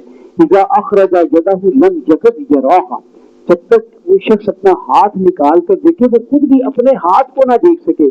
فمن لم یجعل اللہ لہ نورا فما لہ من نور، اور جس کے لیے اللہ ہی کوئی روشنی نہ رکھے تو اس کے لیے کوئی روشنی نہیں ہے۔ علم تری ان اللہ یسبح لہ من فی السماوات والارض، کیا تم نے غور نہیں کیا کہ اللہ ہی تو ہے جس کی تسبیح کرتے ہیں زمین اور آسمان میں بسنے والے، والطیر صافات، یہاں تک کہ فضا میں پر پھیلائے ہوئے پرندے بھی، کل قد علم صلاتہ و تسبیحہ، اور ہر ایک اپنی نماز اور تسبیح کا طریقہ جان چکا ہے۔ اللہ علیم بما یفعلون، اور جو کچھ بھی وہ کر رہے ہیں اللہ کو معلوم ہے۔ وللہ ملک السماوات والارض، اور زمین اور آسمان کی بادشاہی اسی اللہ کی ہے۔ وإلی اللہ المصیر، بالآخر اللہ ہی کی طرف سب کا لوٹنا ہے۔ علم تری ان اللہ یزجی السحابہ، کیا تم نے کبھی غور نہیں کیا کہ اللہ ہی بادلوں کو چلاتا ہے، ثم یؤلف بینہ، پھر وہ ان کو آپس میں جوڑ دیتا ہے، ثم یجعلہ رکاما، پھر وہ ان کو تہ در تہ کر دیتا ہے، فتری الودق یخرج من خلالہ، پھر تم دیکھتے ہو کہ وہ بارش ان کے بیچ میں سے برستی ہے، وینزل من السماء من جبال فیہا من برد، اور اللہ آسمان میں موجود بادل کے پہاڑوں میں سے اولے اتارتا ہے، فَيُصِيبُ بِهِ مَن يَشَاءُ وَيَصْرِفُ عَن مَن يَشَاءُ، تو ان اولوں کو جس پر چاہتا ہے برساتا ہے اور جس پر سے چاہتا ہے ان کا رخ پھیر دیتا ہے. یکاد سنا برقہ یذھب بالابصار، ایسا معلوم ہوتا ہے کہ اس کی بجلی کی چمک آنکھوں کی بینائی کو اچک کر لے جائے گی. آج یہ جو واٹر ریزروائرز ہیں، یہ جو گلیشیئرز ہیں، یہ سارے کیا ہیں؟ یہ پانی کے ریزروائرز ہیں جہاں سے یہ واٹر سائیکل چلتا ہے. کون دریاؤں کی موجوں سے اٹھاتا ہے سحاب، کون پچھم کر کھینچ کر لایا باد سازگار، کس نے بردی موتیوں سے خوشہ گندم کی جیب، موسموں کو کس نے سکھلائی ہے یہ ہوئے انقلاب. یہ اللہ کا رہ سارا.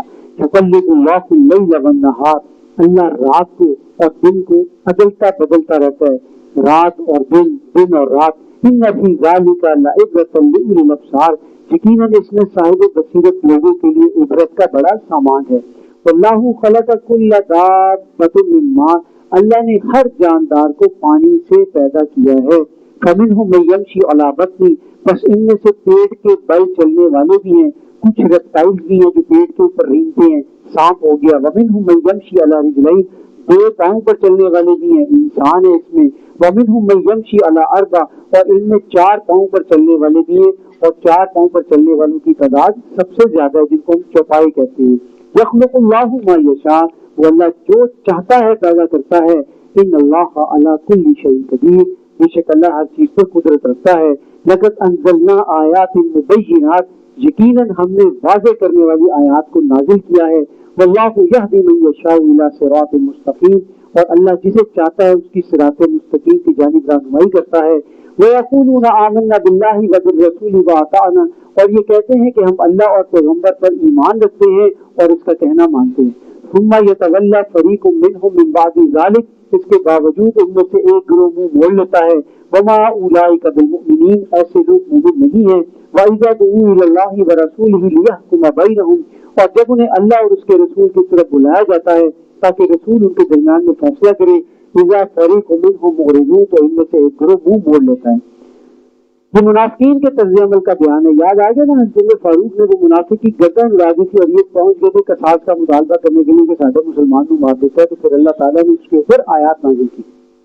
وَإِن يَكُن لَّكُمُ الْحَقُّ يَأْتُوا إِلَيْهِ مُذْعِنِينَ، اگر فیصلہ ان کے حق میں ہونا ہو تو سر جھکائے پیغمبر کی طرف آگے چلے جاتے ہیں. افی قلوبہم مرض ام ارتابوا، کیا ان کے دلوں میں کوئی بیماری پڑ گئی ہے یا انہیں رسول کی رسالت میں کوئی شک ہے.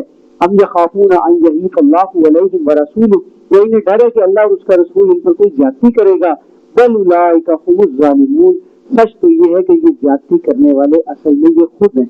اگر فائدہ نظر آئے تو بڑے اطاعت گزار بن کے آتے ہیں، اور اگر فائدہ نظر نہ ہو تو پھر کرنے کترا جاتے ہیں. آج کہیں آپ کے اور میرے معاملات میں یہ معاملہ تو نہیں ہے کہ ہمیں اسلام صرف اس وقت پسند آتا ہے جب ہمارے فائدے کی بات، جب اولاد کو اپنی فرما برداری پر راغب کرنا ہو تو ہمیں اسلام پسند آ جائے، اور جب ہم نے اپنے ماں باپ کی کوئی فرما برداری کرنی ہو تو اس وقت ہم کہیں کہ ابا جی آؤٹ ڈیٹڈ ہو گئے، ان کو پتہ نہیں ہے مارکیٹ میں چل کیا رہا ہے، مہنگائی بہت کتنی ہوگی، ان کی ڈیمانڈیں ختم نہیں ہوتی. اس وقت ہم وہ حدیث بھول گئے جس میں رسول اللہ نے فرمایا تھا کہ تو اور تیرا مال تیرے باپ کا ہے. اس وقت ہمیں اپنی ذمہ داریاں یاد آنی شروع ہو گئی. تو کوئی ہمارا طرز عمل رویہ یہ تو نہیں ہے اسلام کے ساتھ کہ جہاں پر ہمارے فائدے کی بات ہے تو ہم فوراً اسلام پکڑ لیں، اور جہاں پر ہمارے فائدے کی بات نہ ہو تو ہم اسلام سے روح گردانی کر لیں. اللہ ہمیں ان چیزوں سے محفوظ رکھے. انما کان قول المؤمنین، یقیناً سچے ایمان والوں کا طرز عمل تو یہ ہوتا ہے اذا دعوا الی اللہ ورسولہ لیحکم بینہم، کہ جب بھی فیصلے کے لیے انہیں اللہ اور اس کے رسول کی طرف بلایا جاتا ہے ان یقولوا سمعنا واطعنا، تو وہ کہتے ہیں کہ ہم نے سنا اور ہم نے اس کی اطاعت. وَأَنَا لَا نُفَرِّقُ بَيْنَ أَحَدٍ مِّن رُّسُلِهِ وَقَالُوا سَمِعْنَا وَأَطَعْنَا. یہ سمع و طاعت، اور طاعت کے لیے بہت ضروری ہے کہ پہلے سنا بھی جائے. پہلے سنیں گے تو پھر اس حکم کی اطاعت کریں گے نا، اگر سنے نہیں ہے تو پھر اطاعت کس چیز کی. وَأُولَٰئِكَ هُمُ الْمُفْلِحُونَ، اور یہی تو لوگ ہیں جو فلاح پانے والے. اب ہم نے سن لیا کہ پردے کے کیا احکامات ہیں، ہمیں پتہ چل گیا. ہم اپنے اپنے گھروں کے کسٹوڈینز ہیں، ہم اپنے اپنے گھروں کے بڑے ہیں، لیکن ہم اپنے گھروں میں بڑے ہیں، کیا ہم اللہ سے بھی بڑے ہیں؟ ہر کسی ہم اللہ سے بڑے نہیں ہیں. ہم تو اپنی ذات میں خلیفہ بننا چاہتے ہیں، ہم اللہ کا حکم اپنے گھر میں نافذ کرنا چاہتے ہیں. تو اللہ کا حکم اپنے گھر میں نافذ کرنے سے پہلے کیا ضروری ہے کہ اللہ کا حکم سب سے پہلے اپنی ذات پہ نافذ کیا جائے. یہ نہیں ہو سکتا کہ میں اپنی خاتون خانہ سے کہوں کہ بھئی میرا بھائی تو تمہارے لیے نامحرم ہے، تم آج کے بعد اس کے سامنے نہ ہو، اور خود میں کہوں کہ جب وہ سالی صاحب آئیں تو مجھے ذرا بتا دینا، پھر میں بیٹھ کے کچھ امپورٹنٹ گپ شپ لگانی ہے تو وہ میں لگاؤں. یہ نہیں ہو سکتا.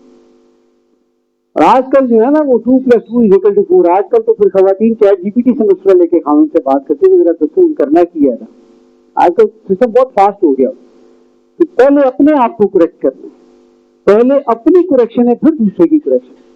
یہ بالکل غلط چیز ہے، یہ غلط فینومینا ہے کہ آپ دوسروں کو ٹھیک کرنے چلے، آپ کو ٹھیک ہی نہیں. پوری تحریکیں اس کے اوپر تباہ ہوئی ہیں، دوسروں کو ٹھیک کرنے چلے اور اپنی جناب بات، یہ بالکل غلط ہے. سب سے پہلے اپنی قو انفسکم پھر وأہلیکم. اللہ ہمیں اس کو سمجھنے کی توفیق عطا فرمائے. وَمَن يُطِعِ اللَّهَ وَرَسُولَهُ، اور جو لوگ بھی اللہ اور اس کے رسول کا کہنا مانتے ہیں، وَيَخْشَ اللَّهَ وَيَتَّقِي، اور اللہ سے ڈرتے اور اس کی نافرمانی سے بچتے ہیں، فَأُولَٰئِکَ هُمُ الْفَائِزُونَ، ایسے ہی لوگ کامیاب ہونے والے ہیں. وَأَقْسَمُوا بِاللَّهِ جَهْدَ أَيْمَانِهِمْ، اور منافق اللہ کی بڑی بڑی قسمیں کھاتے ہیں. وَإِنْ أَمَرْتَهُمْ لَيَخْرُجُنَّ، کہ اگر تم کہو گے تو ہم لازماً نکلیں گے. یعنی کہ رسول اللہ صلی اللہ علیہ وسلم کہا جا رہا ہے کہ منافق بڑی قسمیں کھائیں گے، بڑی قسمیں کھاتے ہیں، اور کہتے ہیں اگر آپ حکم دیں گے نا تو ہم لازمی نکلیں گے. اچھا، یہ باتیں جو ہماری دینی اجتماعیت میں لوگ جڑے ہوتے ہیں نا، ان کو دل کے اندر کے سینٹر سے جا کے ہٹ کرتی ہیں. امیر صاحب تھوڑی گھر میں پریشانی ہے، باقی اگر آپ کا حکم ہے تو ہم حاضر ہیں. تو مجھے پہلے دے رہے تھے وہ حکم نہیں تھا، تو پہلے بھی تو حکم ہی دے رہے ہیں نا آپ کو کہ بھائی یہ فلانی تحریک آ گئی ہے، یہ فلانی اب منکرات کے خلاف ابھی ہے، کبھی باہر نکلنا، ابھی بالکل ہے، وہ حکم ہی دے رہے ہیں نا. آپ ایک دفعہ حکم مل گیا اور اس کے بعد کہہ رہے ہیں ویسے تو یہ مسئلہ ہے، لیکن اگر آپ حکم دیں گے تو پھر ہم ضرور نکلیں گے. تو یہ تو بس امیر کو وہ کہنے والی بات ہوئی کہ بس اسی سن نہ ہی حکم دیا کرو تو بہتر ہے گا.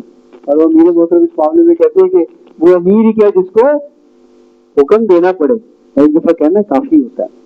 لَإِنْ أَمَرْتَهُمْ لَيَخْرُجُونَ، اگر تم کہو گے تو لازم نکلیں گے. قُلْ لَا تُقْسِمُوا، انہیں کہو کہ قسمیں کھانے کی کوئی ضرورت نہیں ہے. طاعۃ معروف، سیدھا سیدھا کہنا مانو. إِنَّ اللَّهَ خَبِيرٌ بِمَا تَعْمَلُونَ، اللہ تمہاری ساری کرتوتوں کو جانتا ہے. قُلْ أَطِیعُوا اللَّهَ وَأَطِیعُوا الرَّسُولَ، اللہ کا کہنا مانو اور رسول کا بھی. فَإِن تَوَلَّوْا، پھر اگر تم منہ موڑ لو گے، فَإِنَّمَا عَلَيْهِ مَا حُمِّلَ وَعَلَيْكُم مَّا حُمِّلْتُم، تو جواب دے ہے اپنی ذمہ داری کا اور تم اپنی ذمہ داری. یعنی کہ آپ ان کے اعمال کے کسٹوڈین نہیں بن سکتے. ہدایت آپ کے ذمہ میں نہیں ہے، تو آپ ان کو بتا سکتے ہیں، اگر وہ مانے تو ان کی مرضی، نہیں مانے تو اللہ کی غنی ہے. وَإِن تُطِيعُوهُ تَهْتَدُوا، اگر تم اس کا کہنا مانو گے تو راہ پالو گے. وَمَا عَلَى الرَّسُولِ إِلَّا الْبَلَاغُ الْمُبِينُ، اور رسول کے ذمہ تو صرف وضاحت کے ساتھ پہنچا دینا ہے. وَعَدَ اللَّهُ الَّذِينَ آمَنُوا مِنكُمْ وَعَمِلُوا الصَّالِحَاتِ، تم میں سے ان لوگوں کے ساتھ اللہ کا وعدہ ہے جو ایمان لاتے ہیں اور نیک عمل کرتے ہیں. آج ایک بڑے خاص انداز سے اس آیت کو مس انٹرپٹ کیا جاتا ہے، بڑا مسکوٹ کیا جاتا ہے اس آیت کو. وہ کیا ہے کہ بھی اگر ہم سارے نیک ہو جائیں گے تو اللہ ہمیں خلافت عطا کرتے ہیں، اور ساری دنیا ٹھیک ہو جائے گی، نماز پڑھنے والے ہو جائیں گے تو اللہ تعالیٰ انعام کے طور پہ ہمیں خلافت عطا فرما دے گا، سب ٹھیک ہو جائیں گے. بڑے ادب کے ساتھ یہ بات کہتا ہوں ان کو کہ یار آپ رسول اللہ صلی اللہ علیہ وسلم سے زیادہ نیک ہیں. یہ فل ڈوز کا انجیکشن ہے جو ایسے لوگوں کو لگایا جاتا ہے. آپ زیادہ نہیں کہ رسول، اگر رسول اللہ صلی اللہ علیہ وسلم کے دور میں ایسا معاشرہ قائم نہیں ہوا جس میں سارے کے سارے بالکل ٹھیک ہو، آپ کے دور میں کیسے ہو جائے گا؟ کیا ہاتھ کاٹنے کے لیے حکم نہیں دیا رسول اللہ صلی اللہ علیہ وسلم؟ چوری نہیں ہوئی آپ کے دور میں؟ سزا دی کہ نہیں دی؟ وہ خاتون نے زنا نہیں کیا جس کی آپ نے رجم کی سزا کو قائم رکھا، اور رجم ہوئی وہ عورت.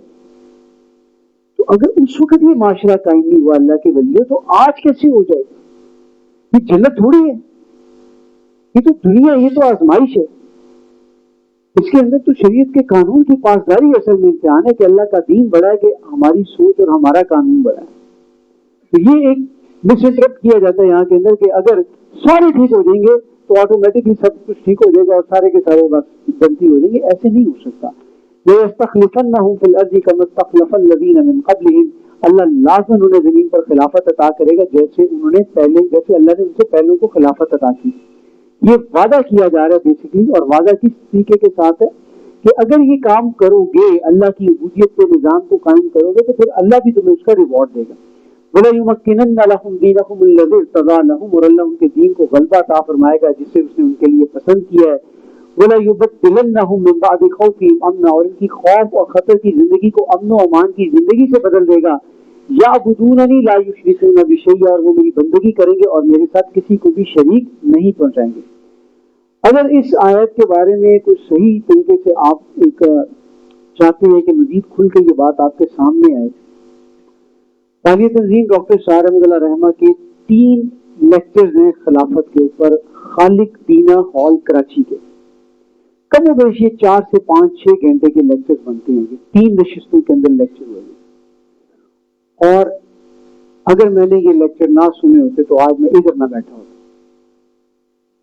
تو آخری جو لیکچر ہے نا، وہ تو رونگٹے کھڑے کر دینے والا آخری انداز ہے. اب 6 گھنٹے کی نشست سے ایک بندہ بات کرتا ہے، آخر میں نے آپ کے سامنے ساری بات کھول کر بیان کر دی. یہ ڈاکٹر صاحب کے الفاظ بتا. اس کے بعد اگر آپ کو اپنے دل کے اندر سے گواہی ملتی ہے کہ یہ کام کرنے کا، تو آئیں اور میرا ساتھ دیں. اور اگر گواہی نہیں ملتی تو معذرت اللہ ربکم، تو پھر اپنے رب کے سامنے جا کے عذر پیش کر دیجیے گا کہ ہمیں تو بات ہی سمجھ نہیں آئی. دینی فرائض کا جامع تصور، دین اسلام کا جامع تصور. پاکستان کے اندر تحریک خلافت انہوں نے قائم کی تھی. خلافت کیوں، کس وجہ سے، یہ نظام کیسے آ سکتا ہے آج بھی کہ نہیں آ سکتا. اگر اس کے اوپر آپ کو تھوڑی سی بھی ایک ہو جائے ایک انشراف، تو ضرور اس کو سنیں گے. خطبات خلافت، پاکستان میں نظام خلافت، اس کا قیام کیوں اور کیسے. اور بڑی سادہ سی تو ہر چیز وہ موبائل پہ اویلیبل ہے. تنظیم.org.pk تنظیم اسلامی کی ویب سائٹ ہے، اس کے اوپر یہ نظام خلافت کے اوپر لیکچر بھی موجود ہیں، ریٹن بھی، اور ڈاکٹر صاحب کے خطبات بھی موجود ہیں. تو ضرور ان سے استفادہ کریں. ومن کفر بعد ذلك فاولئک هم الفاسقون، اور جو اس کے بعد میں کفر کی روش اختیار کریں گے ایسے ہی لوگ باغی قرار پائیں گے. واقیموا الصلاۃ وآتوا الزکاۃ واطیعوا الرسول، نماز قائم کرو، زکوٰۃ ادا کرو، اور رسول کی اطاعت کرو. لعلکم ترحمون، تاکہ تم پر رحم کیا جائے. لا تحسبن الذین کفروا معجزین فی الارض، اور مت سمجھنا کہ کافر زمین پر اللہ کو ہرا دیں گے. ومأواہم النار ولبئس المصیر، ان کا ٹھکانہ تو جہنم ہے اور وہ بہت ہی برا انجام ہے.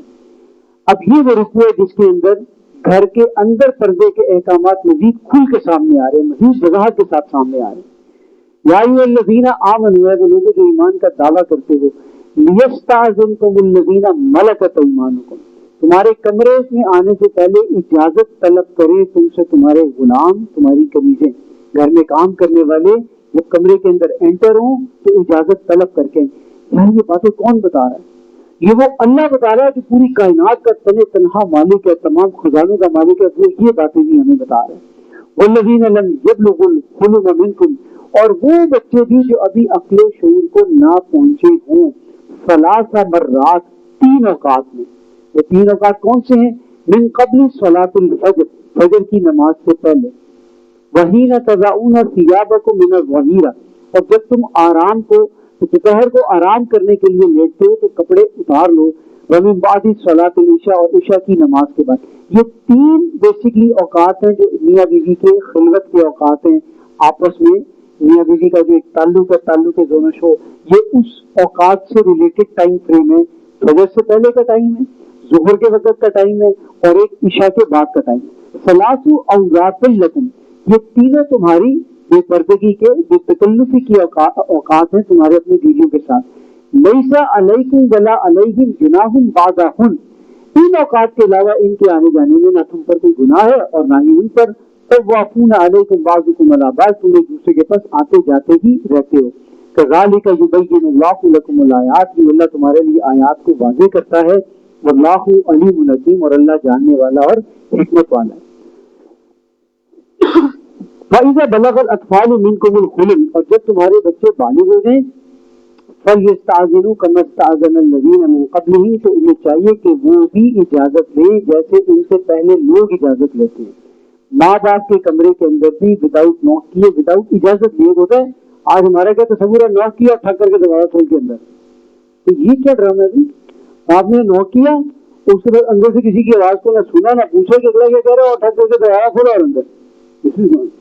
نوک کریں، اور نوک کرنے کے بعد اجازت یعنی کہ اندر سے اگر اجازت ملتی ہے پوچھتے کہ ہاں بھائی آ جاؤ اندر، یا پوچھا جاتا ہے کون، اچھا یہ بھی ہوتا ہے اندر سے پوچھا کون اور ٹھگ رہا ہے میں السلام علیکم، او بھائی اللہ کے ولی آپ نے یہ پوچھا کہ کون، یہ تھوڑی پوچھا کہ آپ اندر سے سیکھ رہے ہیں بول.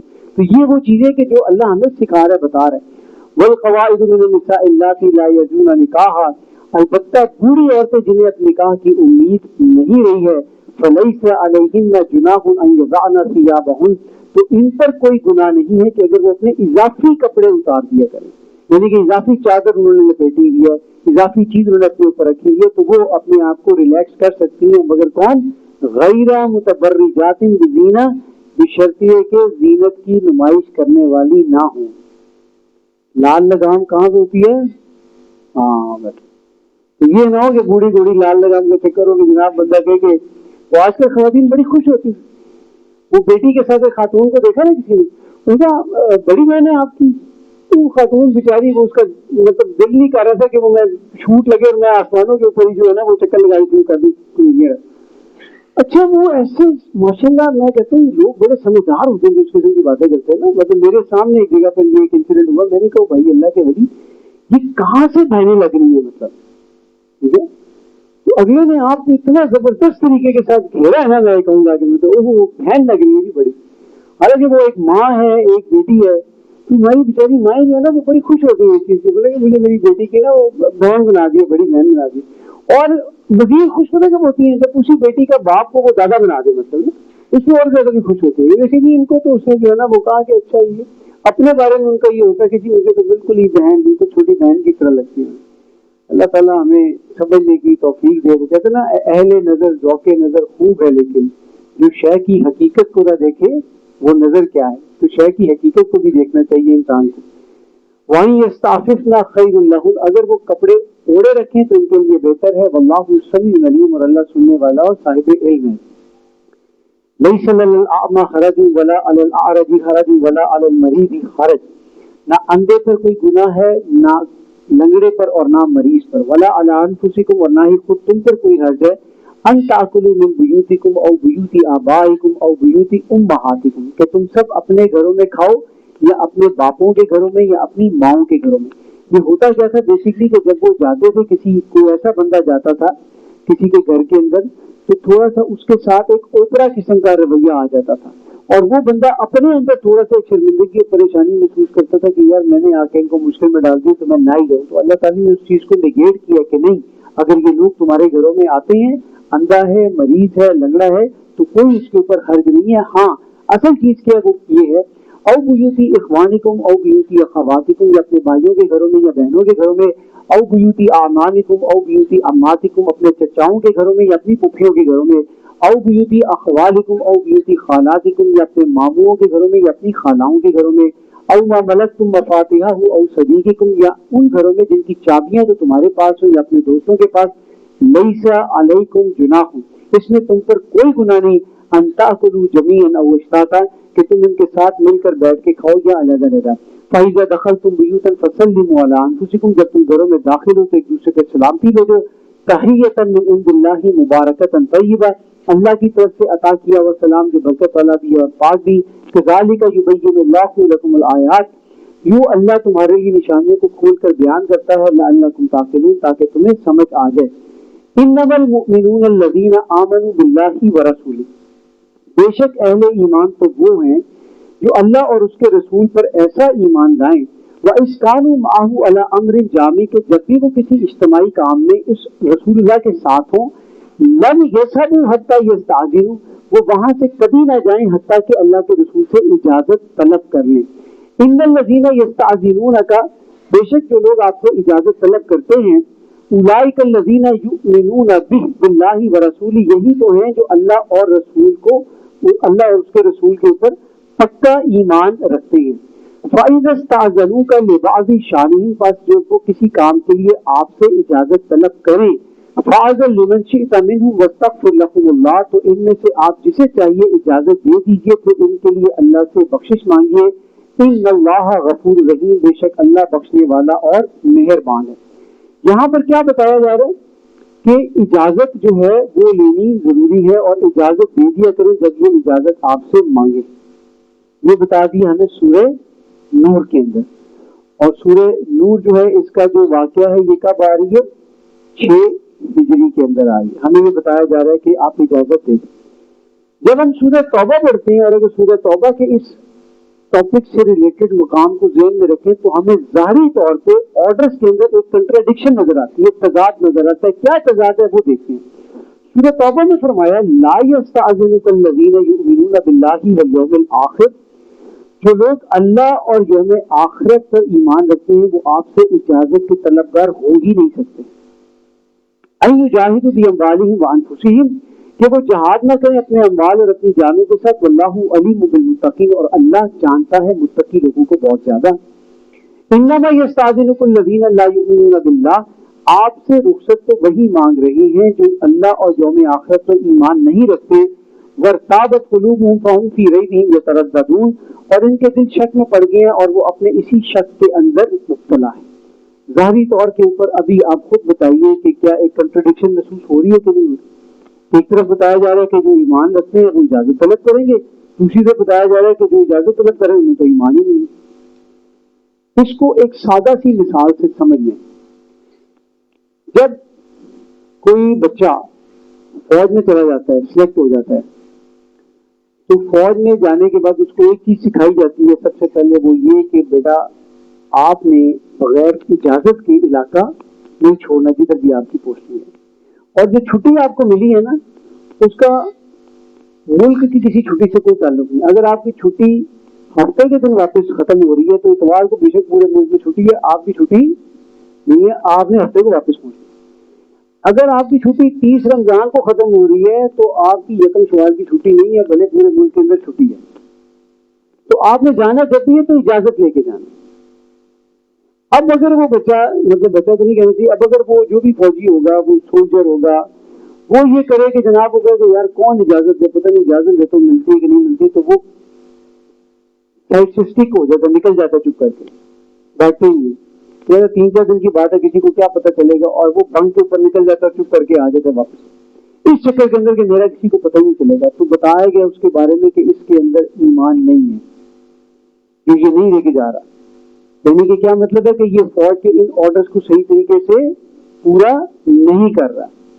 اور یہاں پر کن لوگوں سے یہ بات کی جا رہی ہے؟ وہ لوگ جو دین کو قائم کرنے کی جدوجہد میں رسول اللہ صلی اللہ علیہ وسلم کے ساتھ ہیں، کہ اگر یہ اب اجازت نہیں مانگتے تو اس کا یہ مطلب ہے کہ یہ جو لوگ اجازت نہیں مانگ رہے ان کا ایمان ہی نہیں ہے اللہ پر اور یوم آخرت پر، اور یہ بس ایسے ہی نکل جاتے ہیں بغیر پوچھے ہوئے. اور جب یہ بتایا گیا کہ یہ اجازت جو مانگ رہے ہیں، یہ جو اجازت مانگ رہے ہیں ان میں اب ایمان نہیں ہے. یہ کون سا واقعہ ہے؟ یہ غزوہ تبوک سے پہلے کی بات ہو رہی ہے سورہ توبہ کے اندر. یہ 8 ہجری کی 9 ہجری کی بات ہو رہی ہے، 10 ہجری کی بات ہو رہی ہے. اس ٹائم فریم کے اندر یہ بتایا کہ اب جیسے وہ جو فوجی بندہ ہے نا، اب اگر جنگ لگ گئی ہے ملک کے اندر اور اس وقت وہ چھٹی لینے کے لیے پہنچ جائے کہ سر وہ میری تو بہن بڑی شدید بیمار ہے تو میں نے تو جانا، تو تمہارا دماغ ٹھیک ہے، اس وقت جنگ لگی ہے، سب کی چھٹی ہے، کنسل ہے، تم اس وقت چھٹی جانے کی بات کرتے، تمہیں تو اس وقت چھٹی مانگنی نہیں چاہیے. تو غزوہ تبوک کے موقع پہ کہا جا رہا ہے کہ جو چھٹی مانگ رہا ہے، جو اجازت مانگ رہا ہے، اس میں اصل میں ایمان ہی نہیں ہے. اور سورہ نور میں بتایا جا رہا ہے کہ جو بغیر بتائے نکل رہا ہے اس کے اندر ایمان نہیں ہے، اگر اس میں ایمان ہوتا تو وہ اجازت لے کر جاتا. تو یہ کانٹرڈکشن نہیں ہے، بیسیکلی یہ اس ٹائم فریم کے ساتھ ایک ریلیشن بن رہا ہے کہ ایک وہ دینی رفقائیں جو ابھی تازہ تازہ آئے ہیں ان کی تربیت کی جا رہی ہے، ابھی مقتدی کورس کر رہے ہیں، ملتزم کے لیے نقیب پیچھے پیچھے کر رہا ہے، نقیب پیچھے پیچھے، رفقا آگے آگے، اور ایک چل رہی ہے کہ یار آؤ اور یہ کرو. اور اس کے بعد جب وہ بن جائے اور اس کے بعد جب کہیں نکلنے کا وقت ہو تو کہ جناب میں جاتا تو ضرور آپ کے ساتھ، لیکن آپ سے درخواست یہ ہے کہ اب مجھے آپ رخصت عنایت فرما دیں. تو یہاں پر وہ کردار بیسیکلی سامنے آ رہے ہیں. لا تجعلوا دعاء الرسول بینکم کدعاء بعضکم بعضا. مسلمانوں جب پیغمبر تم میں سے کسی کو بلائے تو اس کے بلانے کو ایسے مت سمجھو جیسے تم ایک دوسرے کو آپس میں بلاتے ہو. قد یعلم اللہ الذین یتسللون منکم لواذا. تم میں سے جو لوگ آنکھ بچا کر کھسک جاتے ہیں اللہ انہیں خوب جانتا ہے. فلیحذر الذین یخالفون عن امرہ. بس اللہ ان کے مشن کی مخالفت کرنے والوں کو ڈرنا چاہیے، اللہ کے مشن کی مخالفت کرنے والوں کو ڈرنا چاہیے. ان تصیبہم فتنۃ او یصیبہم عذاب علیم. کہ کہیں وہ کسی فتنے میں مبتلا نہ ہو جائے، یا ان پہ کوئی دردناک عذاب نہ آن دھمکے. الا ان للہ ما فی السماوات والارض. سن لو کہ زمین اور آسمان میں جو کچھ ہے وہ سب اللہ کا ہے. قد یعلم ما انتم علیہ، تم جس حال میں ہو اللہ اس سے اچھی طرح باخبر ہے. وَيَوْمَ يُرْجَعُونَ إِلَيْهِ فَيُنَبِّئُهُم بِمَا عَمِلُوا، جس دن یہ اللہ کے حضور لوٹائے جائیں گے وہ ان سب کی کرتوتوں کو سامنے لے آئے گا. وَاللَّهُ بِكُلِّ شَيْءٍ عَلِيمٌ، اور اللہ ہر چیز کا علم رکھنے والا ہے. وآخر دعوانا ان الحمد للہ رب العالمین. اب انشاءاللہ ہم 8 تراویح جو ہے نا وہ